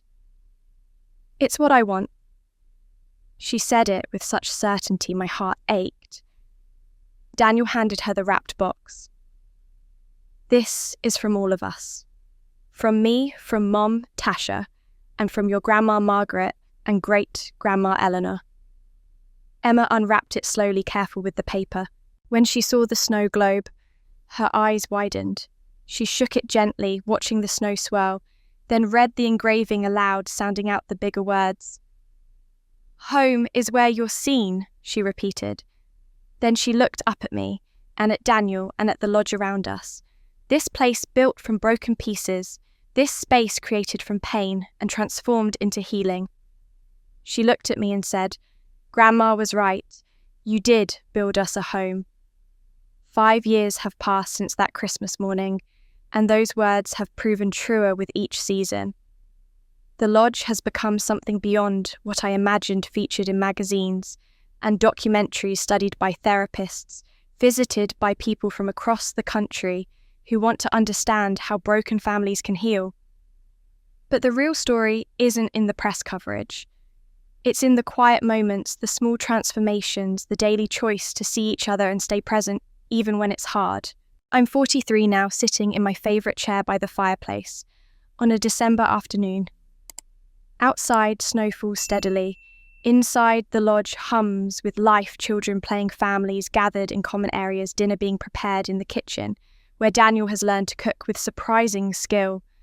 Emma is 13 now, tall and confident in ways I never was at her age. She's become the lodge's heart, greeting new arrivals and knowing exactly what each person needs. She understands loneliness in her bones, and that understanding has transformed into a gift for connection. She's upstairs now with 3 girls who arrived yesterday, helping them settle in, showing them this is a place where they can stop pretending everything is fine. Daniel runs operations, managing staff and budgets with the competence he once brought to corporate consulting, but with warmth and empathy he learned the hard way. He lives in town with a kind girlfriend who understands his past, but he's here almost every day, still learning to see people rather than manage them. Dad drives up from Boulder twice a week to teach piano. He's 80 now, moving slower, but with lightness I never saw during my childhood. On Friday evenings he plays for whoever wants to listen. Children gathered around singing off-key and laughing. He's teaching them what he never taught me and Daniel, that music is about joy, not perfection. A young woman sits across from me, maybe 22, her hands wrapped around tea. She arrived 3 days ago with her parents for a last-ditch effort at reconciliation. She's been watching my family, trying to understand how healing happens. "Can I ask you something?" she says tentatively. "Of course." "Your story, the way you were excluded for all those years, the pain they caused, did you ever forgive them? Really, forgive them?" I consider the question carefully, knowing my answer matters to her beyond curiosity. "I did better than that," I say. "I let them forgive themselves." She looks confused, so I continue. "For years, I thought forgiveness meant absolving them, saying what they did was okay. But that's not forgiveness. What they did wasn't okay. The years of feeling invisible, the comparisons, the silence, all of it caused real damage I'll carry forever." Then how? I stopped making their redemption about me. I stopped waiting for the perfect apology or enough suffering to balance out my pain. Instead, I watched them do the hard work of becoming better people. My brother learned empathy by serving others. My father found his voice by speaking truth. My mother supported this dream while dying, even when she thought I'd never forgive her. She didn't do it to earn forgiveness. She did it because she was trying to become someone who deserved it. But you did forgive them. I did. Not because they earned it or enough time passed, but because holding on to anger was just another way of staying trapped. Forgiveness wasn't about them. It was about me choosing to build something new, instead of protecting something old. The young woman nods slowly. "My therapist keeps telling me I need to forgive my parents, but I don't know if I can." "Maybe start by forgiving yourself," I suggest gently, "for needing more than they gave, for feeling hurt when they want you to be over it, for choosing distance if that's what you need. Forgiveness doesn't mean reconciliation. It means releasing the belief that the past could have been different." Before she can respond, familiar footsteps on the stairs. Emma appears slightly out of breath, eyes bright. "Mum," she says. She calls me Mum exclusively now. The new kids are here, the family from Atlanta. The mum looks scared and the kids look angry, and I think they need you. I stand feeling the pleasant ache that comes with age and physical work. The young woman stands too. "Thank you," she says quietly, "for telling me your story, for building this place." "Thank you for being brave enough to try," I respond. That's all any of us can do. Keep trying, keep choosing connection over pride, keep building, even when we're not sure if anything will grow.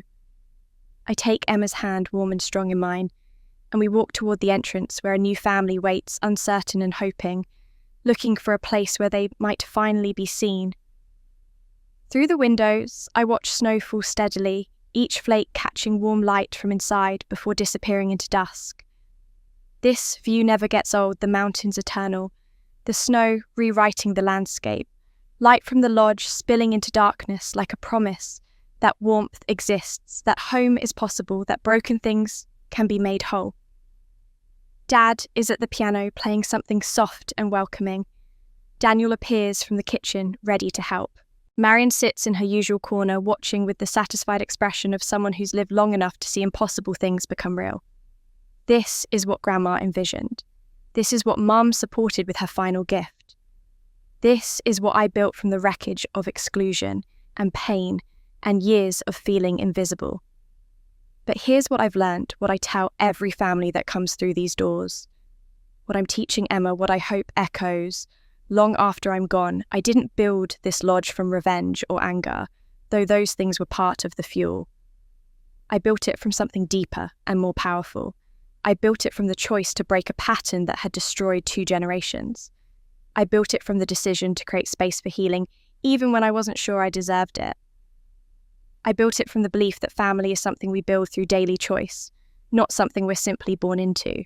But most of all, I built it from forgiveness, the hardest, bravest thing I've ever done. Forgiving my parents for their failures, forgiving myself for my stubbornness and pride, forgiving all of us for being human and flawed and unable to love perfectly. Emma squeezes my hand as we reach the door where the new family waits. Behind me, I hear Dad's piano and Daniel's laugh and the sound of children who've found their way home. And when the snow falls again each Christmas, I remember that love didn't build this lodge. Forgiveness did. Thank you so much for staying with me through Tasha's entire journey. From that first forgotten Christmas, when she was just 21 years old, standing outside her family's party, wondering why she wasn't invited, all the way to building a $12 million lodge that became a home for hundreds of broken families. This story touched something deep in my heart, and I hope it touched yours too. What strikes me most about Tasha's story is that she could have chosen bitterness. She could have let that pain define her forever. Instead, she chose something much harder and much braver. She chose forgiveness. Not the kind of forgiveness that pretends the hurt never happened, but the kind that says, I'm going to build something beautiful from these broken pieces. She took her grandmother's dream and her mother's final gift and Daniel's redemption and her father's silence, and she wove all of it into something that heals not just her family, but countless others. I'd love to hear from you in the comments. Have you ever felt invisible in your own family? Have you experienced the kind of estrangement that Tasha went through? And most importantly, do you believe that forgiveness is possible even after years of pain? Your stories matter to me, and I read every single comment. If this story moved you, please consider subscribing to the channel and hitting that notification bell so you never miss another story. Share this video with someone who might need to hear it, someone who's struggling with family wounds or who needs to know that it's never too late to choose healing over hurt. Remember what Tasha learned and what her grandmother knew all along. Home isn't where you're born. Home is where you're seen. And sometimes the family you build is even stronger than the family you're born into, because it's held together not by obligation, but by choice. Thank you for listening.